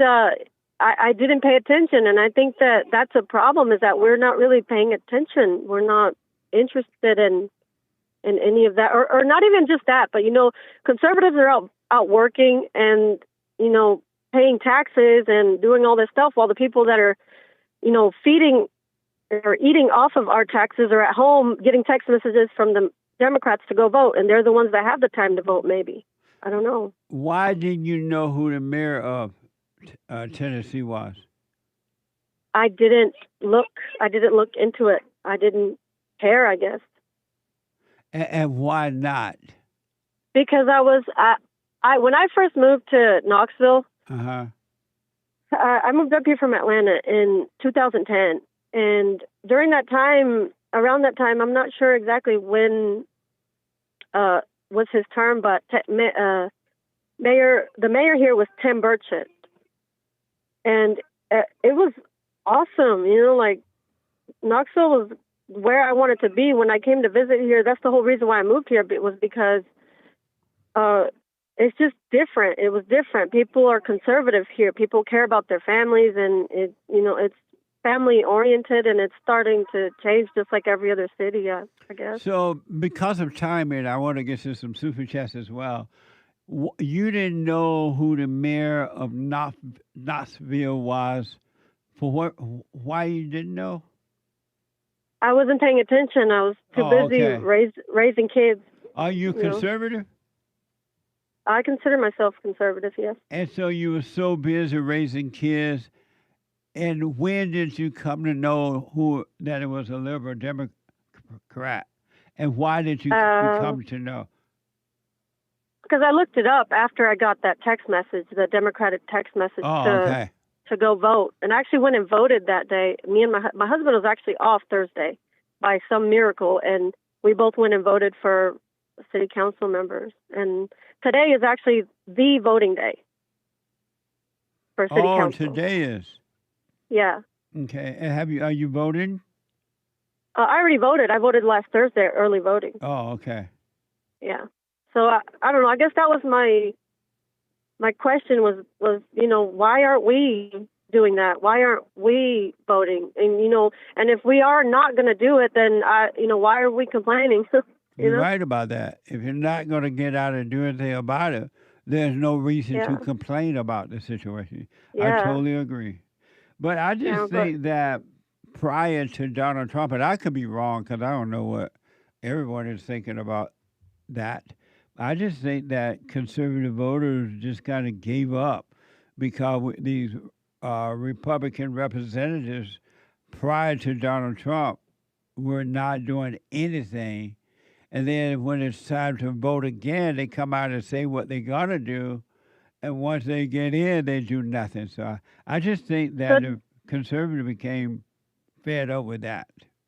So do you think we just shouldn't? We should just continue giving up and just roll over and let them do what they want and not vote? That's a good question. That's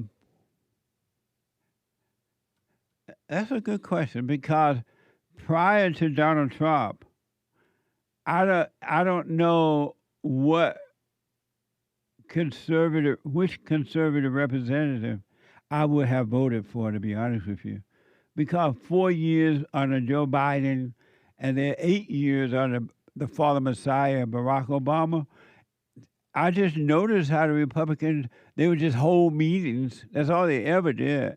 And nothing would come out of those meetings and become of those meetings.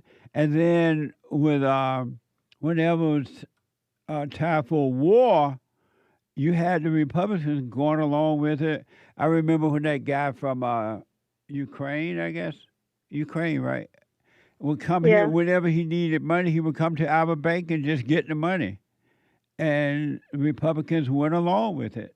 So I don't know. It all depends. This is a good question, Eva. I just don't know. Well, all I know is that all the conservative people that I know complain a lot, including myself, and I don't want to do that anymore. So instead of complaining and bitching and moaning and all that, I got a sign on my car and I'm driving around right now until it's time to go pick up my kids from school. Right on. That says go vote. I mean, something, anything. Nobody, I don't see anybody doing anything. So, I mean, when are we going to do something? Yeah, it's a good question.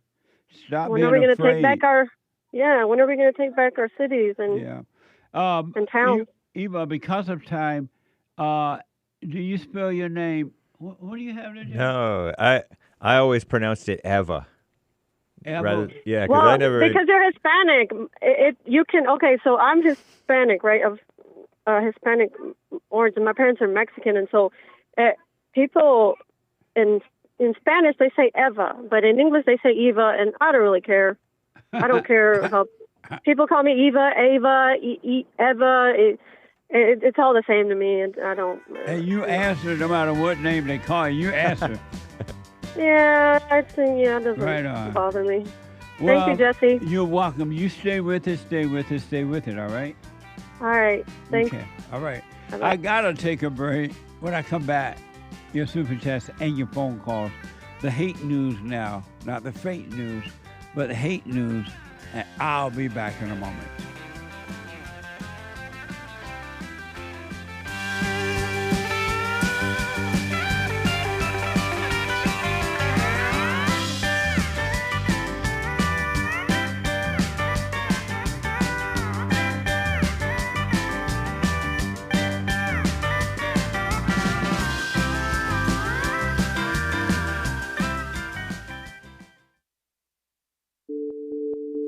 Like my cousin sent me you, and I thank him for that. It was more of a, he thinks the whole everything's a joke. That just adds a little spice to it. But in the heart of what you're saying, there is real things going on. And people want to overlook that. And I'm telling you, Mr. Peterson, I'm not one of those people. And I thank God that, he showed you to me. And sometimes we just need some Jesse in our lives, I guess.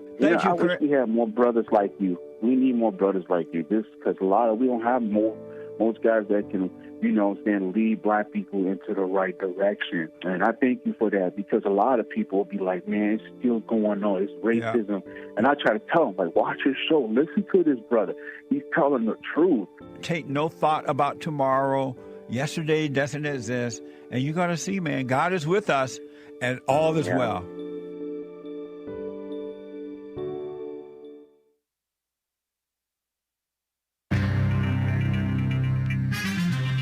Those self-important current and former FEMA employees. Whenever you hear about current and former something, government employees, and they're signing some letter, you know it's for something communist and degenerate. They signed some Katrina declaration against our greatest president, Trump.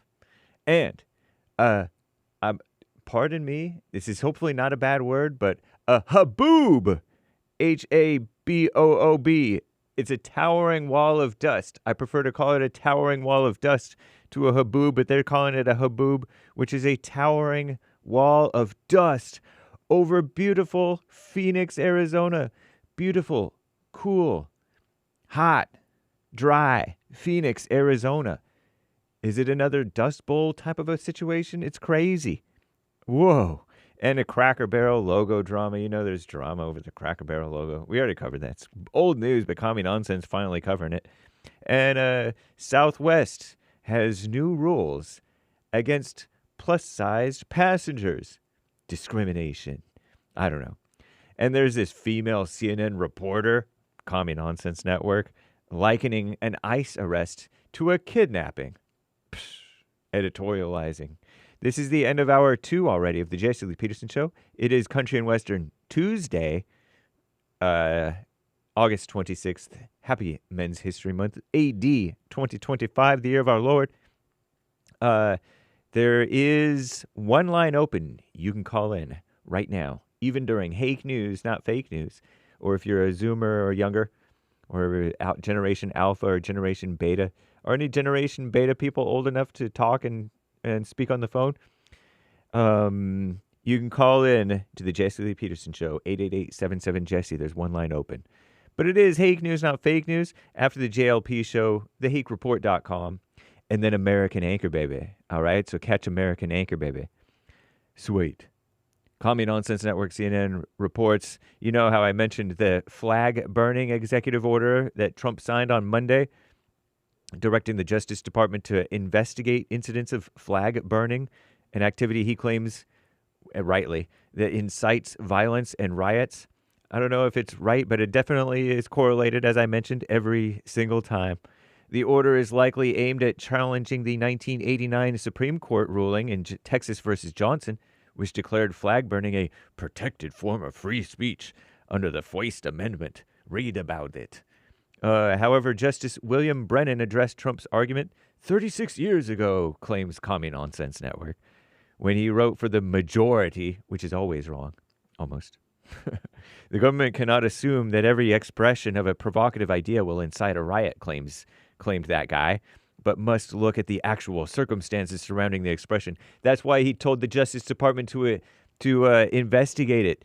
William Brennan and Commie Nonsense. Give me a break. Hours after our greatest president, Trump, signed that EO, a so-called man who identified himself as a 20-year combat veteran, was arrested for setting a U.S. flag ablaze in front of the White House. U.S. Park Police said they arrested one person for violating a federal regulation that prohibits lighting a fire on land controlled by or policed by the Park Service, except in designated areas.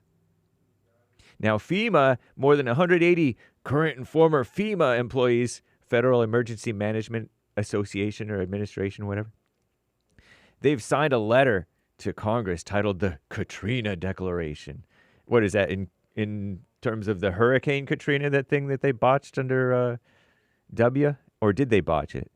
It warns that the Trump administration's sweeping overhaul was gutting the disaster relief agency's authority and capabilities. Since Trump's return to office, his administration worked to either abolish or drastically shrink the agency. Homeland Security Secretary Kristi Noem tapped David Richardson to lead FEMA. He had no prior experience, right, managing natural disasters. And DHS slashed hundreds of millions of dollars in national preparedness funding, while Kristi Noem imposed strict new spending controls, much needed in the government, requiring her approval for any contract or grant over $100,000. I don't know if she's a control freak. So we'll see what happens. I don't know if they have any point. Maybe they do. I'm James Hake. Now back to JLP. Hour 3.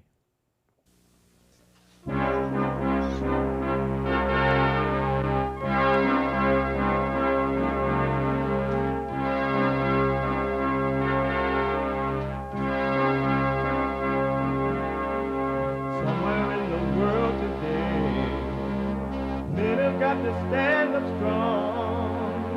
Ain't the truth about themselves to understand what went wrong. I know we can find a way. I know we can find a way. I know we can find a way to stand up, stand up, stand up.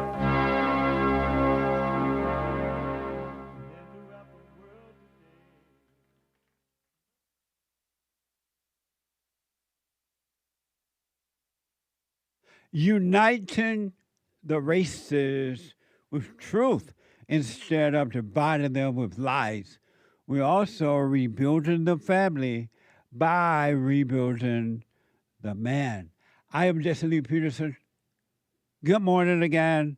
This is the third hour of the show already, and you can get involved by calling 888-77-53. 773 888-77 Jesse. My biblical question: how have you treated yourself all of your life? How have you treated yourself all of your life? How? We have every way that you can watch and listen to the show listed on jesseleepeterson.com/show. jesseleepeterson.com/show. And if you got to run around, because we are heard around the world by everybody and their mama, if you got to run around doing whatever you got to do this morning, this evening, this night, because it's different time zone, you can still podcast the show and listen to the show on your phone while it is happening. Isn't that amazing? By calling the listen line at 605-615-4131. 605-615-4131. And to donate and have your comments read out loud. And we're going to get to your super chat here in a minute. To donate and have your comments read out loud, go to Buy Me a Coffee. BuyMeACoffee.com/JLP Talk.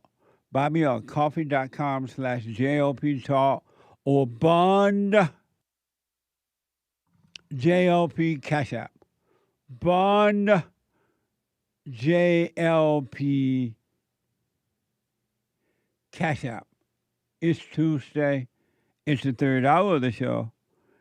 And every Tuesday is so amazing. Grandpa tell me about the good old days because it is country and Western Tuesday. Bring back, oh, bring back my country to me. Bring back my country to What the? me. Who let the dogs out? Woo.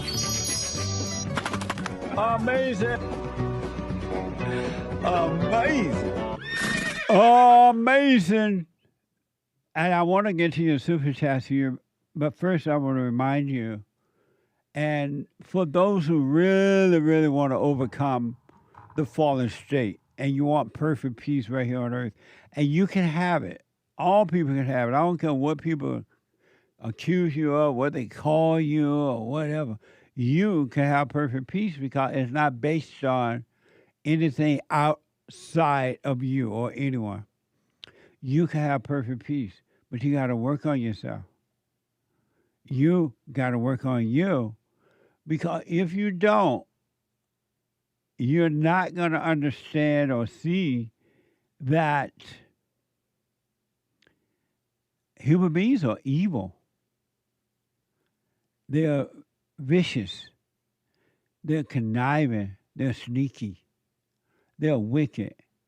And a wicked person, and it doesn't matter if it's a family member, husband or wife, father or mother, brother or sister, cousin, nephew, uncle, no matter.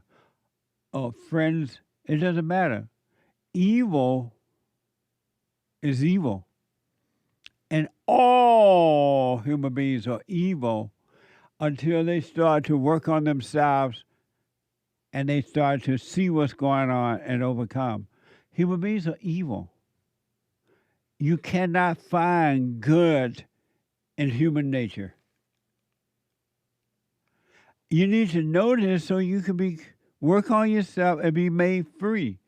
Because otherwise, you won't make it in this world. And if you do live for a minute, you're going to be living a life of fear and resentment and anger and doubt.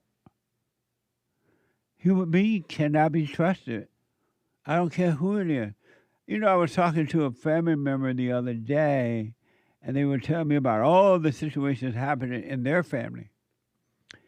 And they never imagined that this could happen to their families from other families members. And I said to them, like, are you surprised that your family have turned out this way?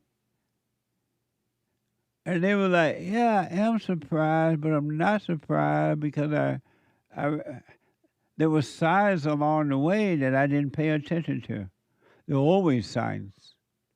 But you don't see them because you want what you want, and when you want what you want, you don't pay attention to the signs. But human beings are evil.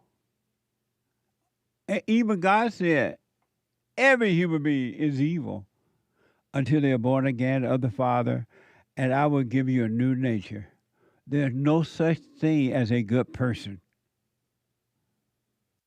And the way you know that, you can prove me wrong. Get to know yourself and find one good thing in yourself. Find one good thing about you. And this is for men and women. Find one good thing in you. That's why it's so important that you should know yourself. Because evil human beings would try to sneak up on you to hurt you. They would just they would sound all humble and nice. They'll pretend to love you when inside they have an agenda. Know yourself, folks, so you can be free. The beginning of overcoming evil is to know thyself. All right? We wrestle not against flesh and blood, but spirits and principalities and wickedness in high places. No such thing as racism, sexism, homophobism, Allah-u-Abba-ism, Debbie-Dad-ism, racism, or anti-Semitism. No ism. Human beings are evil. All who are born of the woman must be born of the spirit of the Father if you want to overcome evil.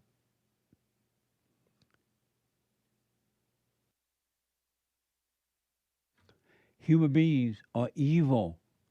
Stop deceiving yourself. All right? And they can't help it until they start to overcome it. Super.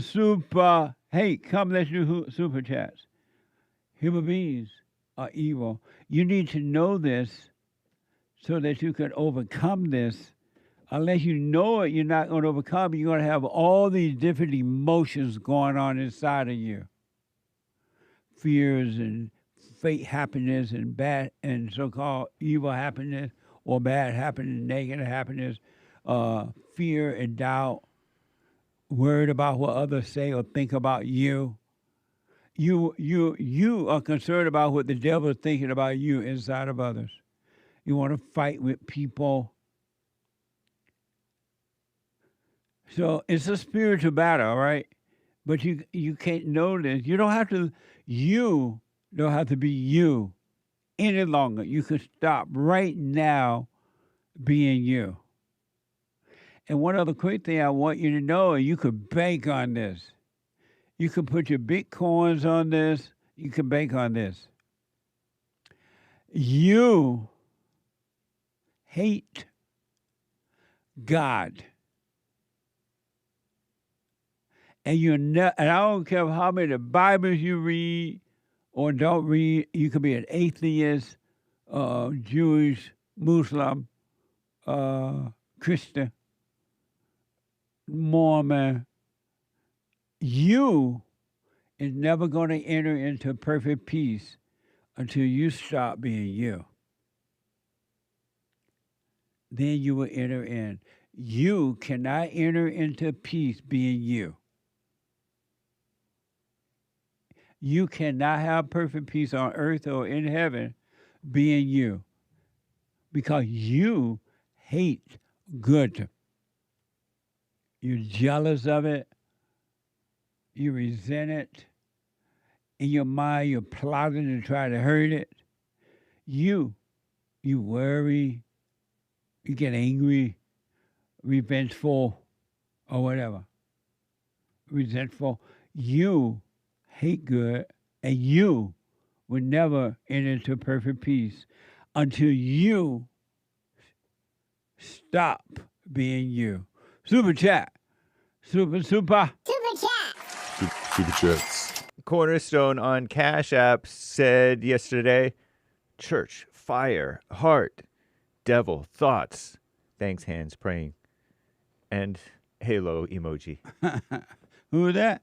Cornerstone on Cash App. Thank you, Cornerstone. I appreciate it. That's Bond JLP on Cash App. Nice. Mike Young bought a coffee yesterday. Hey, Jesse, have you ever thought that the left want to say that crime is down because behind closed doors they know that the blacks lead the way in crime in those liberal cities? Emoji. That's true. And if you notice, and I'm not making it up, every city or state or town that is under the control of blacks, there's nothing but crime. It's out of control. It's out of control. So, yes, amazing. Thank you. Thank you, Mike Young. Yep. Very generous 10 coffees from Brian. Truth led me to you, and I feel fortunate that I can hear it, knowing Christ already returned in the past.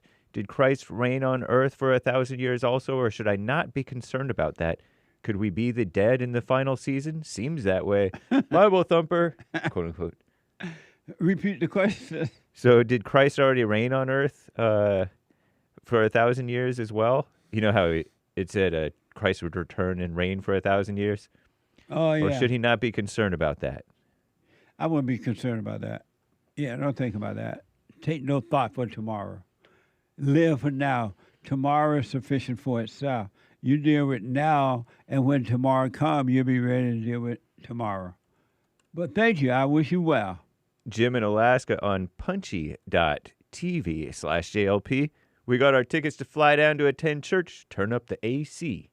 Smiley. Oh, right on. Pretty cool. We'll be ready. Amazing. Thank you. Modern gentleman, biblical question. How have you treated yourself all of your life? I feel so bad, much better. Y'all put all in there. Oh, you put of? Yeah. Nice. How have you treated yourself all of your life? I've treated myself like someone I hate, says modern gentleman. I've lied to me, put me down, sold me short, stopped me from doing what's right. Before I knew that it wasn't me, I let that spirit control me. I treated myself with anger, said modern gentleman. Interesting. Thank you. I'll put my little 2 cents in on Sunday. I appreciate that. Thank you. Green wall with a diamond. Happy birthday, Adam. Party horn emoji with confetti. Happy birthday, Adam. Where's Eve? What the? Thank you. Arnoldo. Is there a JLP book or episode that helps kids learn about the false self? Something specific for kids? Thank you. And when you say kids, how old? Do you any of my books? I would assume 10. 8, 7. No, but that person asking the question, how old is their kid? Doesn't say. Let me know how old your kids are, but around what can read my book? 7. Yeah. I would say. Okay. 7 and up. 7 and up. Yeah. Amazing. And my books are available at rebuildingtheman.com/stores. And I will sign them as well. Thank you. Someone bought a coffee on buymeacoffee.com/JLP Talk regarding the question about believing in Jesus. Do you believe in life after love? I always remember the conversation between Jesus and one of the two thieves on a cross when Jesus was crucified. The I thief can said, feel something inside myself. That's what he said. I really don't think it's good enough. strong enough. Strong enough. No. The thief said that he and the other thief were being mocked and condemned rightfully, but Jesus had done nothing wrong and asked Jesus to remember him when he went to his kingdom. Jesus said, because you have believed in me today, you shall be with me in paradise. That's why I believe in Jesus. Thank you for reading my comment. Thank you. I wish you well. Thank you. Eric, 5 coffees, Jesse. You ask why white people don't stand up to the blacks. Obviously, it's because they don't want an excessively violent altercation. But they get it anyway. The blacks have a deep Maybe hatred. to stop if they do stand up and say no. But go ahead. The blacks have a deep hatred of white people and look for Yeah. any excuse to let out their aggression. Lock up Raja, says Eric. Who's 5 coffees. Raja? Raja Jackson or whatever that guy's name was. Oh. The guy who beat up the MMA guy who beat up the son of the real MMA guy who beat up the pro wrestler guy real bad. Yeah. That's awful. Allegedly. Yeah, I saw that. Allegedly. Michael B. bought a coffee. Jesse, I've heard you many times use the term practical thought. Who taught you the term practical thought? Is that from your intellect? Got to go to work, got to make dinner, etc. You call those practical thoughts. The Bible doesn't mention practical thoughts. Where did you get that term from? Remind me of the word Trinity. Made up, says Michael B. So you don't believe that God give you the ability to think about what you want for dinner, what kind of jobs you're going to do, blah, blah, blah. That's from God. He gave you that to function on earth. Common sense gave it to me. What the? If you think about the other thoughts, all the other thoughts are impractical. Right. Very impractical to be thinking about this or that. What amazing. Nikki, Thank you. Thank you, Michael B. Thank you, Michael B. Nikki bought a coffee. Church on Sunday was amazing. I really enjoyed it. Smiling, blushing cheeks emoji. Thank you, Nikki. And it was amazing. RebuildingTheMan.com/church. Eric, 5 coffees. There's no such thing as a practical thought. All thoughts are lies. Lies aren't practical, says he. Okay. Thank you. Amazing. Jermaine bought a coffee. The kingdom of heaven is like a treasure hidden in a field, which someone has found. He hides it again, goes off in his joy, sells everything he owns, and buys the field. Again, the kingdom of heaven is like a merchant looking for fine pearls. He finds one of great value, goes and sells everything he owns and buys it. You must give up a life to have a life. Jermaine. Amazing. Thank you. Very nice quote. Nikki, generous 10 coffees. We all wear masks of false identities that causes us to react in ways we wouldn't if we were aware. Devil loves to hide behind those masks. Ogre devil emoji. That is so true. That's amazing. Thank you. Stephanie M., I posted your channel on a women's group and added a Bible verse, and I am literally being attacked with, take your comment down now. I can't handle it, says Stephanie M. So, Stephanie, watch the person that's saying they can't handle it and just don't react at all and see what happens. You will see, if you stay with this and do not react, don't get angry at the people who are attacking you. They are evil. So don't get angry at evil. And then watch the thoughts and the feelings that comes inside your body, but you're not your body and mind, you're not your mind, and let it happen and see what happens. Really. Shake in your boots, but let it happen. Christ said, bring all of that unto him, the light, and he will destroy the darkness. And don't call whatever you're feeling and thinking, don't call it you.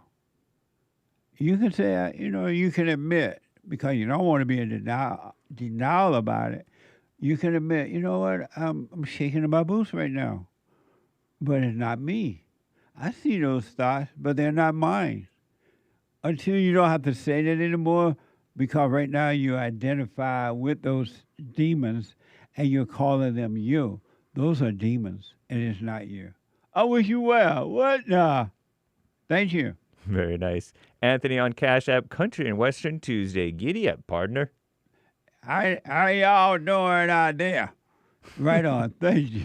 Eric, 5 coffees. The blacks try to instigate a conflict, so they get an excuse to overreact. It's better to cover your face and walk away than give them a justification to take the conflict to extremes. But they do, though. They end up stopping you. Yeah, you don't want to cower or look like you're cowering. Right. Don't show that instigates it even further. So what do you think about what I'm saying about what's happening to the white Hake? And do you see what I see, or is it just me? Every day as Hakey G, I see what you see. What's Hakey G? I don't know. It's starting to do a rap reference. Sorry. Anyway. Speaking of rap, there was a rap. I guess this black guy was a rapper or is a rapper. Mm-hmm. And he looked like he was having some type of breakdown. And I saw it come up on my thing here. Oh, that sounds familiar. And he was walking down the road in white underwears and boots, acting like a woman. Oh, that doesn't sound familiar. Lil Nasty X. Did he have a breakdown or something? Yeah, I think he did. He was charged with assaulting police. I thought I saw in a Drudge headline. Yeah, crazy situation. Yeah, that's what I saw it pop up right now on my thing here. Yeah, he's that little black gay country rap singer. So he is rapper. gay? Openly. Yeah, crazy. Oh, that's why he was walking like that. Because I wonder why was he walking like a woman in his boots. Mm-hmm. And I wonder if he was thinking about that song, These Boots Are Made for Walking.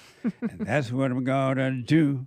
If you don't watch out, I'm going to walk all over you. Boom, boom, boom, boom, boom. You know that song? Is that a country and western song? Uh-huh. Is that, what's her name? Yeah. Nice. These boots are made for walking. And that's what I'm going to do. That's just what I'll do, I think. Yeah. I wish him well. Yeah. It looked like he may have had a breakdown. But go ahead. Hopefully he didn't hurt those cops. Yeah. That he allegedly assaulted. I don't know. Yeah. Nick LeBoy on Rumble. Morning, Jesse. To your question, there's nothing good in me except for the will to endure all things, good and bad.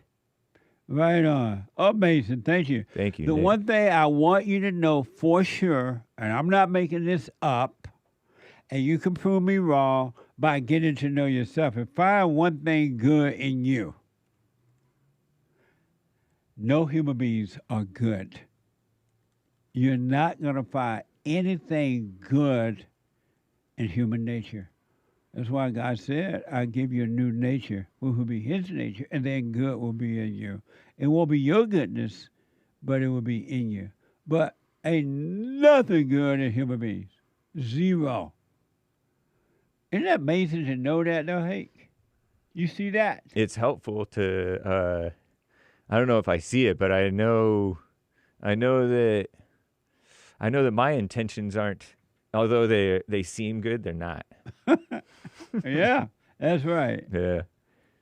But at least you see it. And that's what most people don't see it. Mm-hmm. They don't see that their intentions are no good. Right. And it's amazing to me, too. And the reason I'm like saying all this because I counsel every day as well. Monday through, I don't know if I counsel on Fridays, but with men and women and families around the world by phone, Skype, or walk-in. If you need or want counseling, go to rebuildingtheman.com, rebuildingtheman.com, or call 800-411-BOND, 800-411-2663. The stories, and they're all the same. Situations might be a little different, but it's the same stories around the world. Everybody got to listen to our fellowship on Sunday. It's the same thing. Same fears, same worries, same doubts, same reactions. Situation may be a little different, but there's nothing good. And I ask people, what's good about you? Well, I'm nice. What's nice about you? I help people. I do this and I care. That ain't no good. That's not a sign of goodness. What? No. But you can overcome it. You're not stuck unless you want to be stuck into it. Thank you. I don't know why I said all that, but thanks. Very nice. Eric, 10 coffees. Rap culture is black culture. The blacks, quote unquote, possessed by unconscious conditioning, genetics, environment, culture, media, all influenced by rap, he says. Well, rap play into what's already there, right? But it's coming from resenting their mothers and grandmothers and yearning for the father. So it starts in the home, but when you hear certain music, it's like when you hear, let's say you break up with your wife, or the wife break up with the husband, girlfriend or boyfriend or whatever, and you feel lonely, and so you get in your car, you drive down the coast. You drive down the coast of Malibu, Pacific Coast Highway there, on your way to Santa Barbara, playing, sitting by the dock of the bay. That music has the same effect on you that rap music will have when you're going through that. It's the same music. I mean, the same effect. Or let's say that you break up, or you're lonely, or you're scared, or you have some type of issue, and you put on Christian music. I thought I saw Jesus. I tell you, he's alive. And then you cry because you're lonely, or you're afraid, or something happened. Lord, save me. Lord, save me. It has the same negative effect on the ego, false help, that rap music has, sitting by the dock of the bay music have, or Christian music. It has the same effect. It's no different. Amazing. Is that a good point, Hake? Yep, totally. It has the same effect. It makes you feel like you are going through something. Amazing. Thank you. Eric, with a follow-up, 5 more coffees. Rap culture is inseparable from black culture. Till black culture turns its back to rap culture, the violence will continue, says he. But even when Marvin Gaye was singing, oh, what's going on? Tell me what's going on. Which was a civil rights song. That made you feel something, too. It made you feel like you're black, you have problems, and the white folk was the problem. What's going on? Get a little distance from that music. Yeah, the music in your mind. In that nature is not good for you. But when you wake up and you're not using music to make you feel anything, or like give you an escape, you can enjoy music in a perfect way because God gave the person the talent to make the music. And sometimes they make the wrong music because they're in a fallen state. But music is not good for you when you use it to forget instead of remembering. Thank you. That's a fact. Kevin, 211, 5 coffees. Great call yesterday, Jesse, with Jasmine. I would like to wish Jasmine and her son well. Yeah. Thank Jesse and the team for all the help. And thank you for helping us to help others. Thank you. 5 coffees from Dominic. No message. Thank you, Dominic. Thank you, Dominic. Kayla, 3 coffees, BQ. How have you treated yourself all of your life? Before now, I, the not me, treated myself as if God hated me. Now I know that wasn't me treating myself anyway. And there's no me to be treated that way either. Amazing. Have a wonderful day. Right on. Stay with it. Stay with it. Stay with it. You know what's so insane to me and mind-blowing? That we really think the false self is us. That's mind-blowing to me, and that is not us. But we really believe that the false identities are who we are. The treasure chest is now open on D-Live and on Scratch Off. On pill.net. Pill.net, Scratch Off. Yep. Something like that. That's right. Thank you for your super chats. Back in a moment. And we will finish them up before we leave the area, I hope. Back in a moment.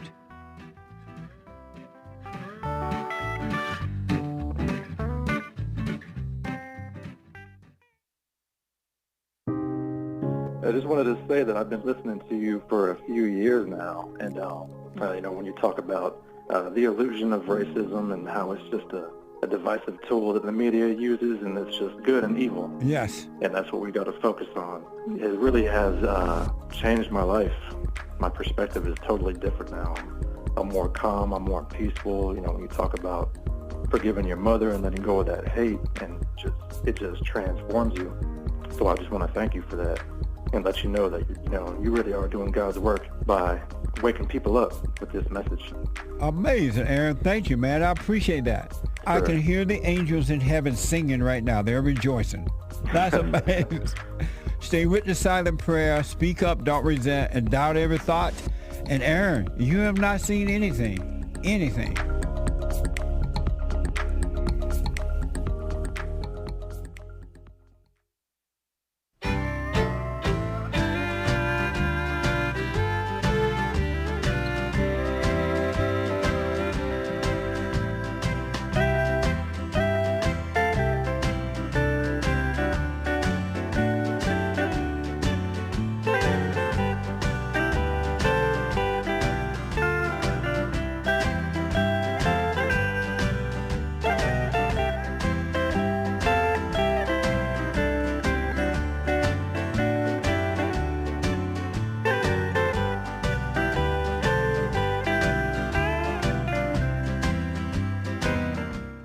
Okay, folks, welcome back. 888-77-JESSE. You don't have to be you any longer. You don't have to be evil and vicious and nasty. We're supposed to love one another. Love your neighbor as yourself. First commandment is to love God with all your heart, soul, and might, along with nothing else or no one else. And then love your neighbor. You're not happy doing that, you ain't got no peace. You can bank on that. The Hake Report is coming up at 9 a.m. this morning at the top of this hour, Pacific time.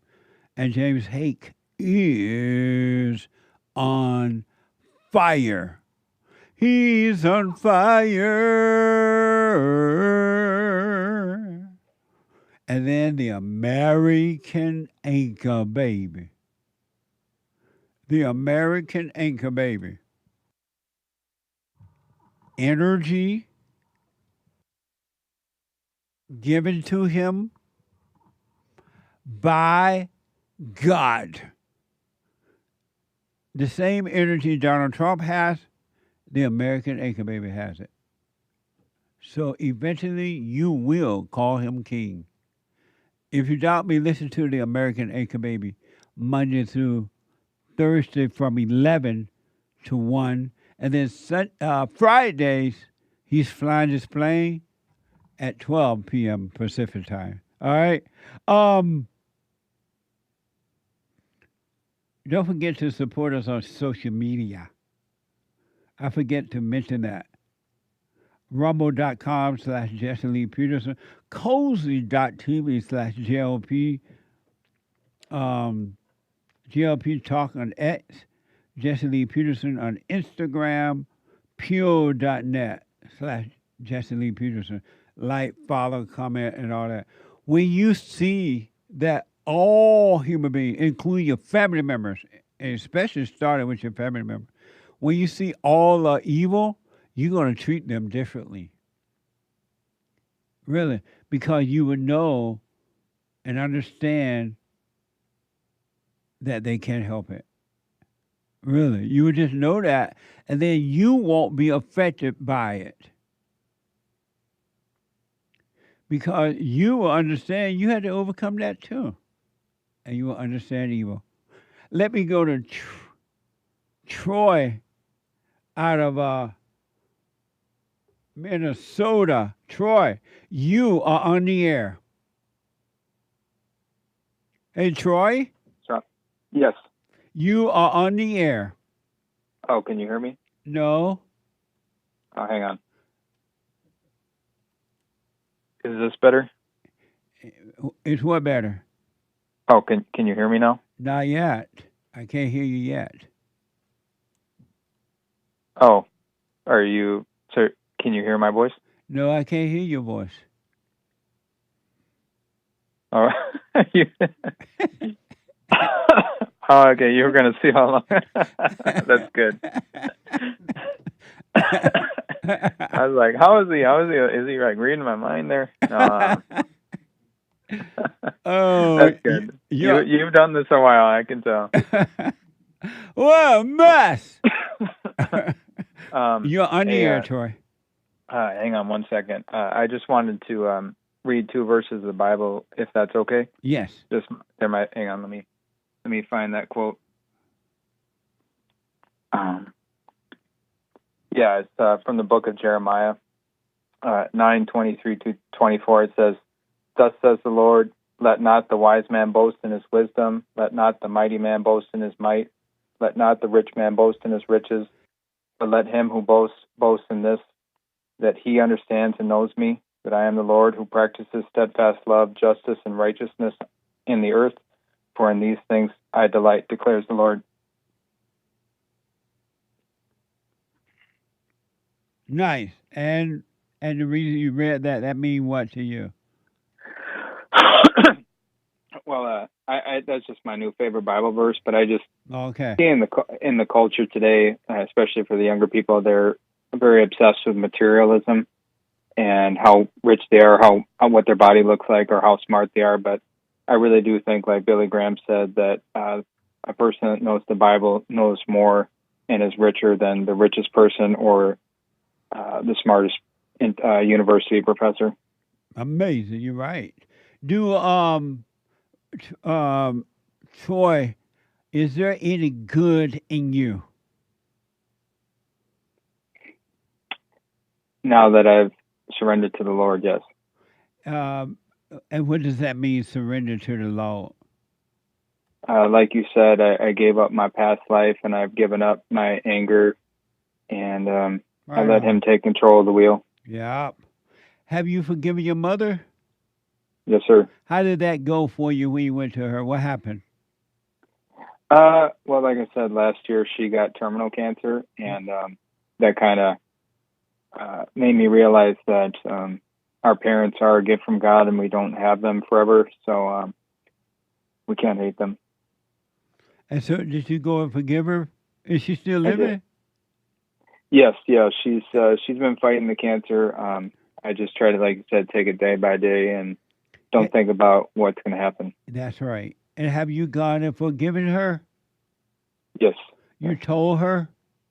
Yes, I did. What did she say when you told her? She kind of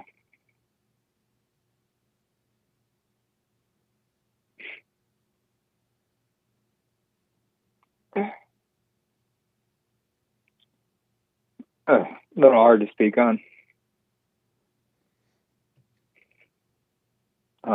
But yeah, I just feel like I was able to. That was when I was truly reborn again. So it's just it's been a battle I've been fighting my whole life. Right. So. And so, what did she say when you told her? She was sorry for the situation she put me in, and not giving me brothers or sisters, but she said that she did the best that she could do, and I know that she was right. She was right about that. She did the best she can do. That's why another reason we must forgive them, because they know not what they do. They're doing the best that they can do.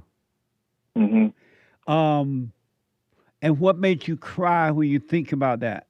When you thought about that, what made you cry about it? Why did you cry about it? Just it was kind of preventing me from getting that connection I needed with the Lord. Like I was going to church, I was trying to live that life, but I still had anger. Yeah. And when the Holy Spirit came down and convicted me, that's when I realized that there was something that was getting in the way of that connection, and that was not honoring thy father and mother. And He had to remind me that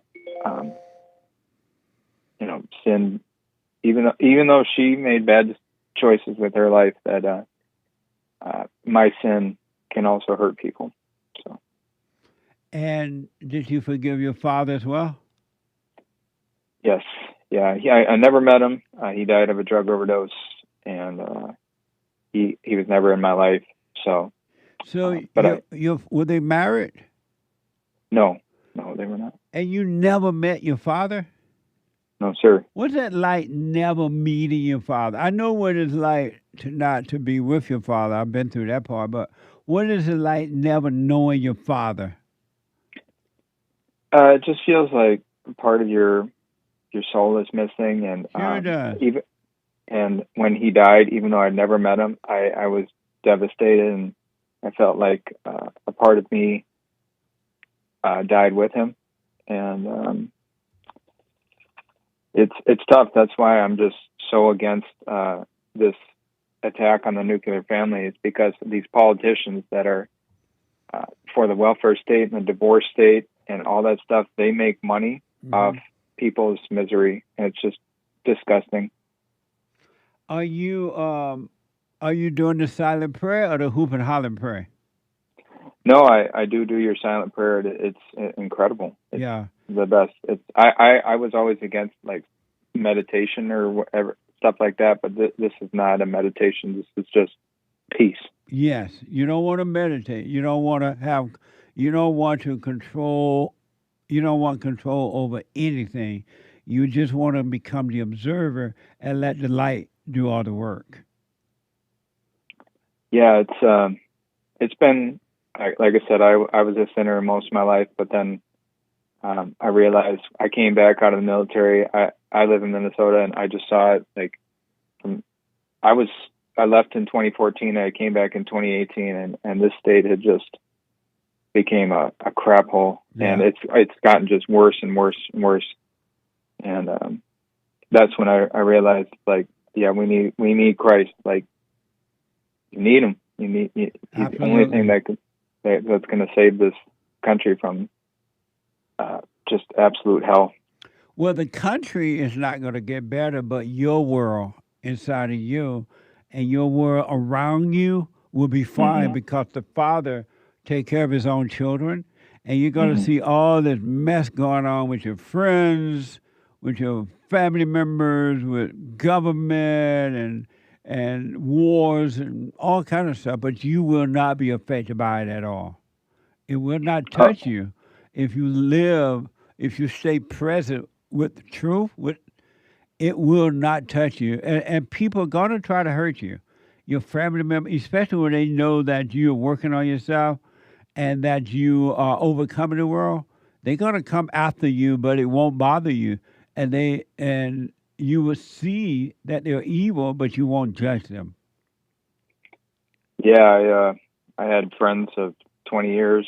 When I said in 2020 I'm voting for Trump, I was a Democrat before that, but I said I'm voting for Trump. They all canceled me, and I've gotten canceled from internships, and it's just so evil. And but I just, like I said, when I was in the military and the Air Force, and I had to bury people that took a bullet for this country, and I came back and I saw people, burning our flag and just saying all this craziness. I wish I had a time machine, Jesse, and I could go back to those airmen that I served with and said, like, before they signed up, just don't sign up, because this is not worth it. You're not worth dying for these people, because they're just horrific. Absolutely.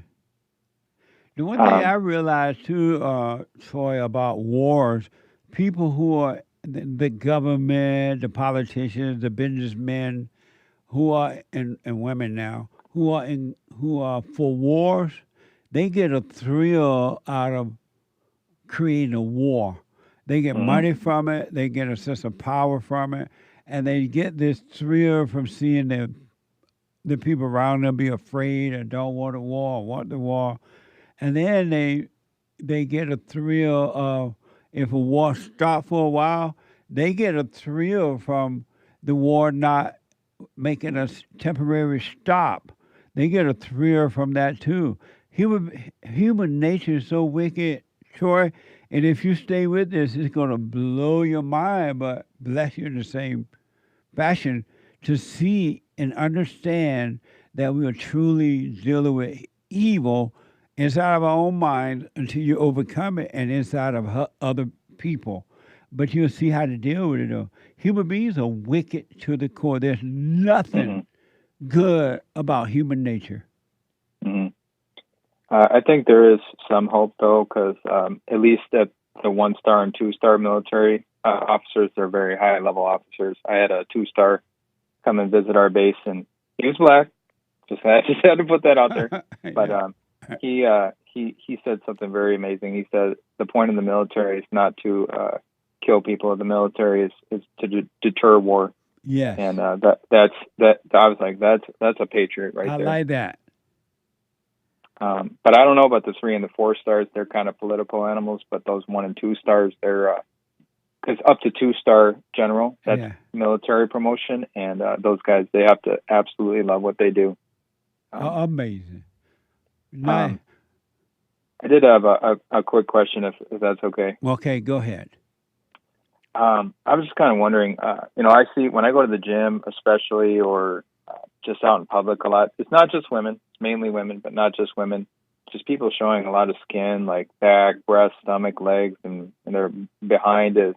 I just want to know if you think that's a sign of moral or social depravity, or is it just about their ego or something? It's totally ego, and it's evil. And I see it too. And I've been asking lately, how come women always naked? I mean, they're always just showing skin, but they're insecure. They use it to tempt in order to destroy. They're very insecure. I was watching Jesse Waters on the other day on Fox News there, and they were showing the man on the street. They showed him at the beach, and these women had nothing. They had little panties on, and they had a little strap that goes up the crack. And I'm like, don't they know they're outside naked? But they don't care because they're insecure, and they're getting a false sense of being somebody, controlling. But it's awful that women have sank that low that they have no self caring about themselves at all. And then women have been taught, well, your body, your choice, you can wear what you want, and you can, and a man doesn't have anything to say about a woman, what she wears, and that doesn't mean she should get raped because she's naked. But and she shouldn't be. You shouldn't be raping anybody anyway. But women today, and not all, but most, they don't have self-respect anymore.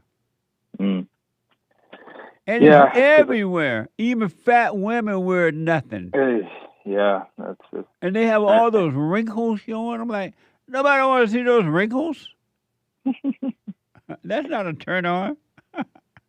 Because when I'm at the gym and I see them, like the back is just a bunch of straps, or they're showing their stomach, and it's. I mean, my eyes are drawn to it, but it's also kind of, now that I'm getting older, I think it's kind of a distraction and actually a little bit offensive, because it's like, you know what you're doing, but you should be here just trying to work out, you know? Absolutely. But they're sluts. They have no self-respect at all. And it's horrible. I remember when women would go to the beach, they wouldn't just go out there naked like that. And they even have women now when they're pregnant. You know how a woman normally have a sense of respect when she's pregnant? She will wear like loose clothes so her body won't look so awful. But now when they're pregnant, they even have their belly hanging out like cows. Oh my God. They walk around like a pregnant cow. I'm like, wow, that woman look like the cow I used to milk when the cow was pregnant. What do you think about women breastfeeding in public, speaking of that? It shouldn't be done in public. There's something called self-respect. Now, if she got to do it and she put like a diaper, a cover over the baby, over her breast, that's fine. But if she just pull out the tit and just put it in the baby's mouth, that's nasty. Because I saw that the other day at the airport, and I was kind of shocked. There was no cover over the baby, and I was like, wow. Yeah. But that's what happens when women don't have men to guide them. Women go out of control when they don't have a man to guide them, whether it's their father, boyfriend, or husband, in the right way. or they're not seeking the right way for themselves, they literally go out of control. Look at the black women. Black women are out of control because the black men have not guided them at all. Yeah, and I just think a great example is this latest Cracker Barrel, the first white mascot canceled. Yeah. That CEO, she's lost them $600 million of stock value. That's amazing. Yeah, I played that on the air. What a shame. When would men wake up, Troy? I guess the last question, a little quick question is like, why would a company tolerate you losing almost $1 billion? Because they're afraid of women. They don't want to be called, what do you call that when you don't hire women? Whatever they call that. And they don't want... Misogynistic? Yeah, and they don't want to be called racist. And Cracker Barrel, they're trying to sound Southern and all that. In their mind, it sounds racist, which racism doesn't exist. But they're trying to appease the blacks, and they're trying to appease the women, and they're losing it. Because there's no reason that a company should bring in anyone that would cause them to lose that much money.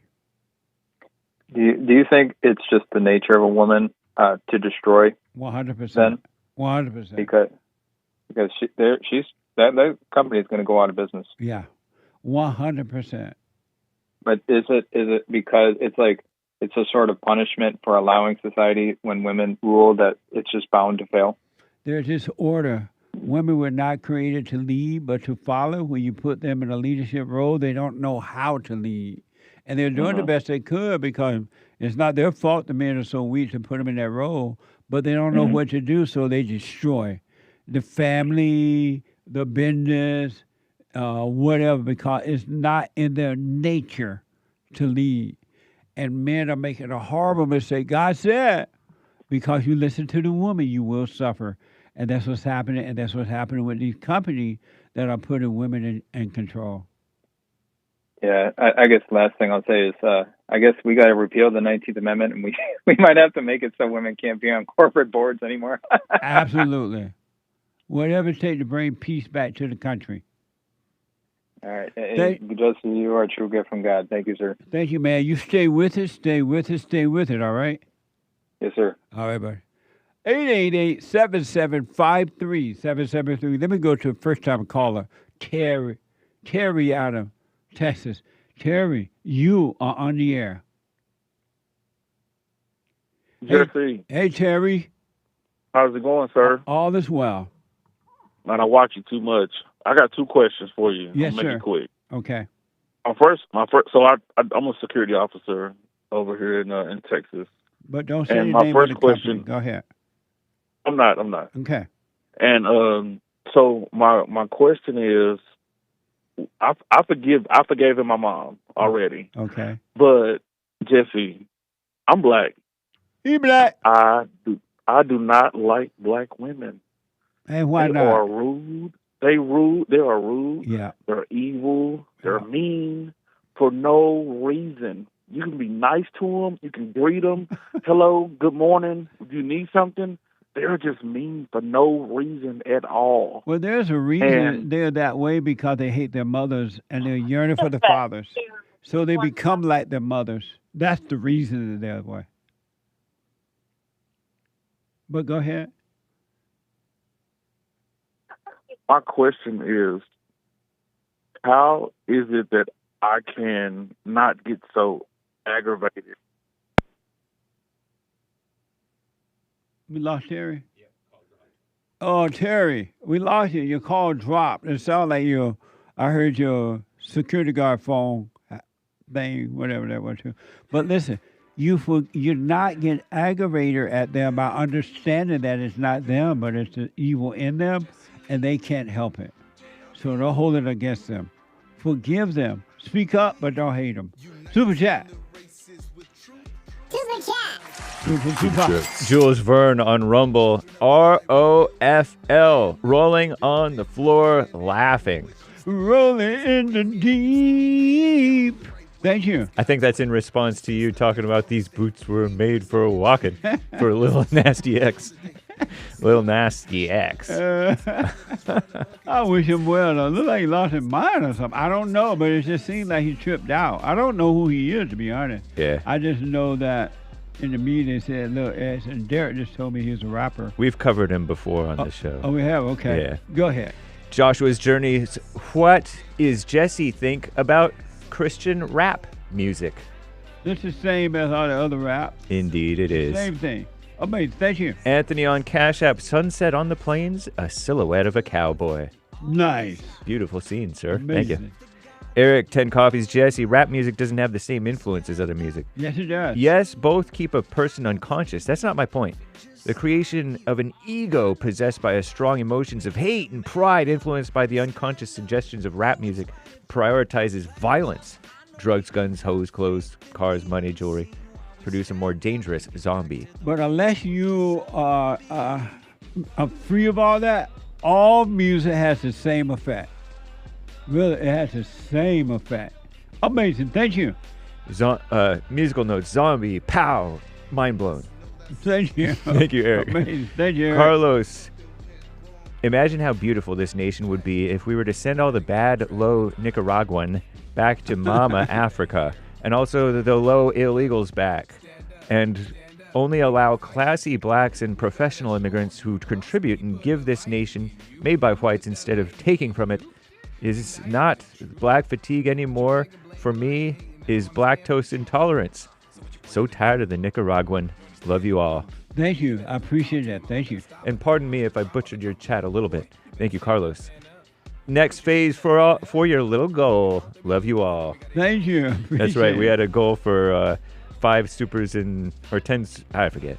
Thank you. Thank you. Thank you to Greenwall, Games for Rec, Fatty Wap, 555-555-565, Groovy Monkey, Kid Combo, Cactus Eater, Misty, Wolf 336, Chirp Alert 5000, and the rest of the D Live crew supporters.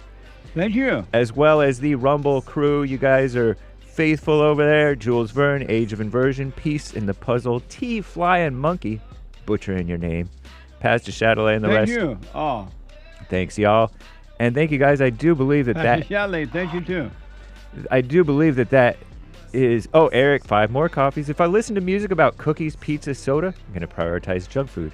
If I listen to music about guns, drugs, and prostitutes, I'm going to prioritize violence. But my thing is still, it feeds the ego if you're not over that yet, over the ego. Yes. Thank you. You're right. And thank you all. That's all for now.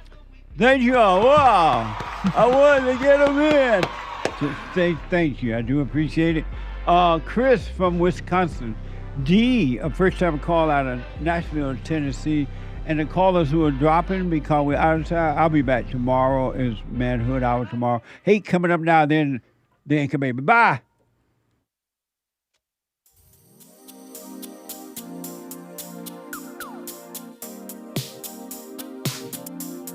The views, information, thoughts, and opinions expressed during this show are the individual's own and do not represent the views, thoughts, and opinions of the JLP Network or Bond. Their appearance on the program does not imply an endorsement of them or any entity they represent.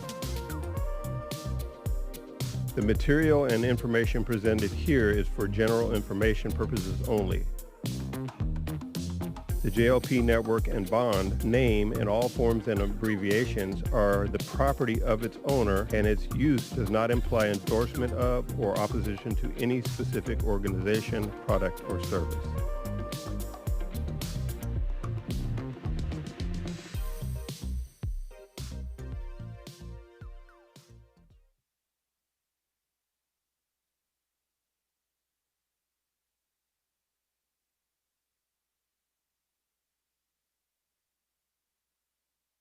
Now, I totally disagree with the way things are going, but you can't be angry because that's what the enemy wants. He wants to control you. They do things to make you mad so they can control you. It's like being married, and the wife would do things to make you mad, or she'll do things to make you feel good. And men do that to women too when they want something from the woman, especially sex. They'll make her feel good, or they'll make her angry.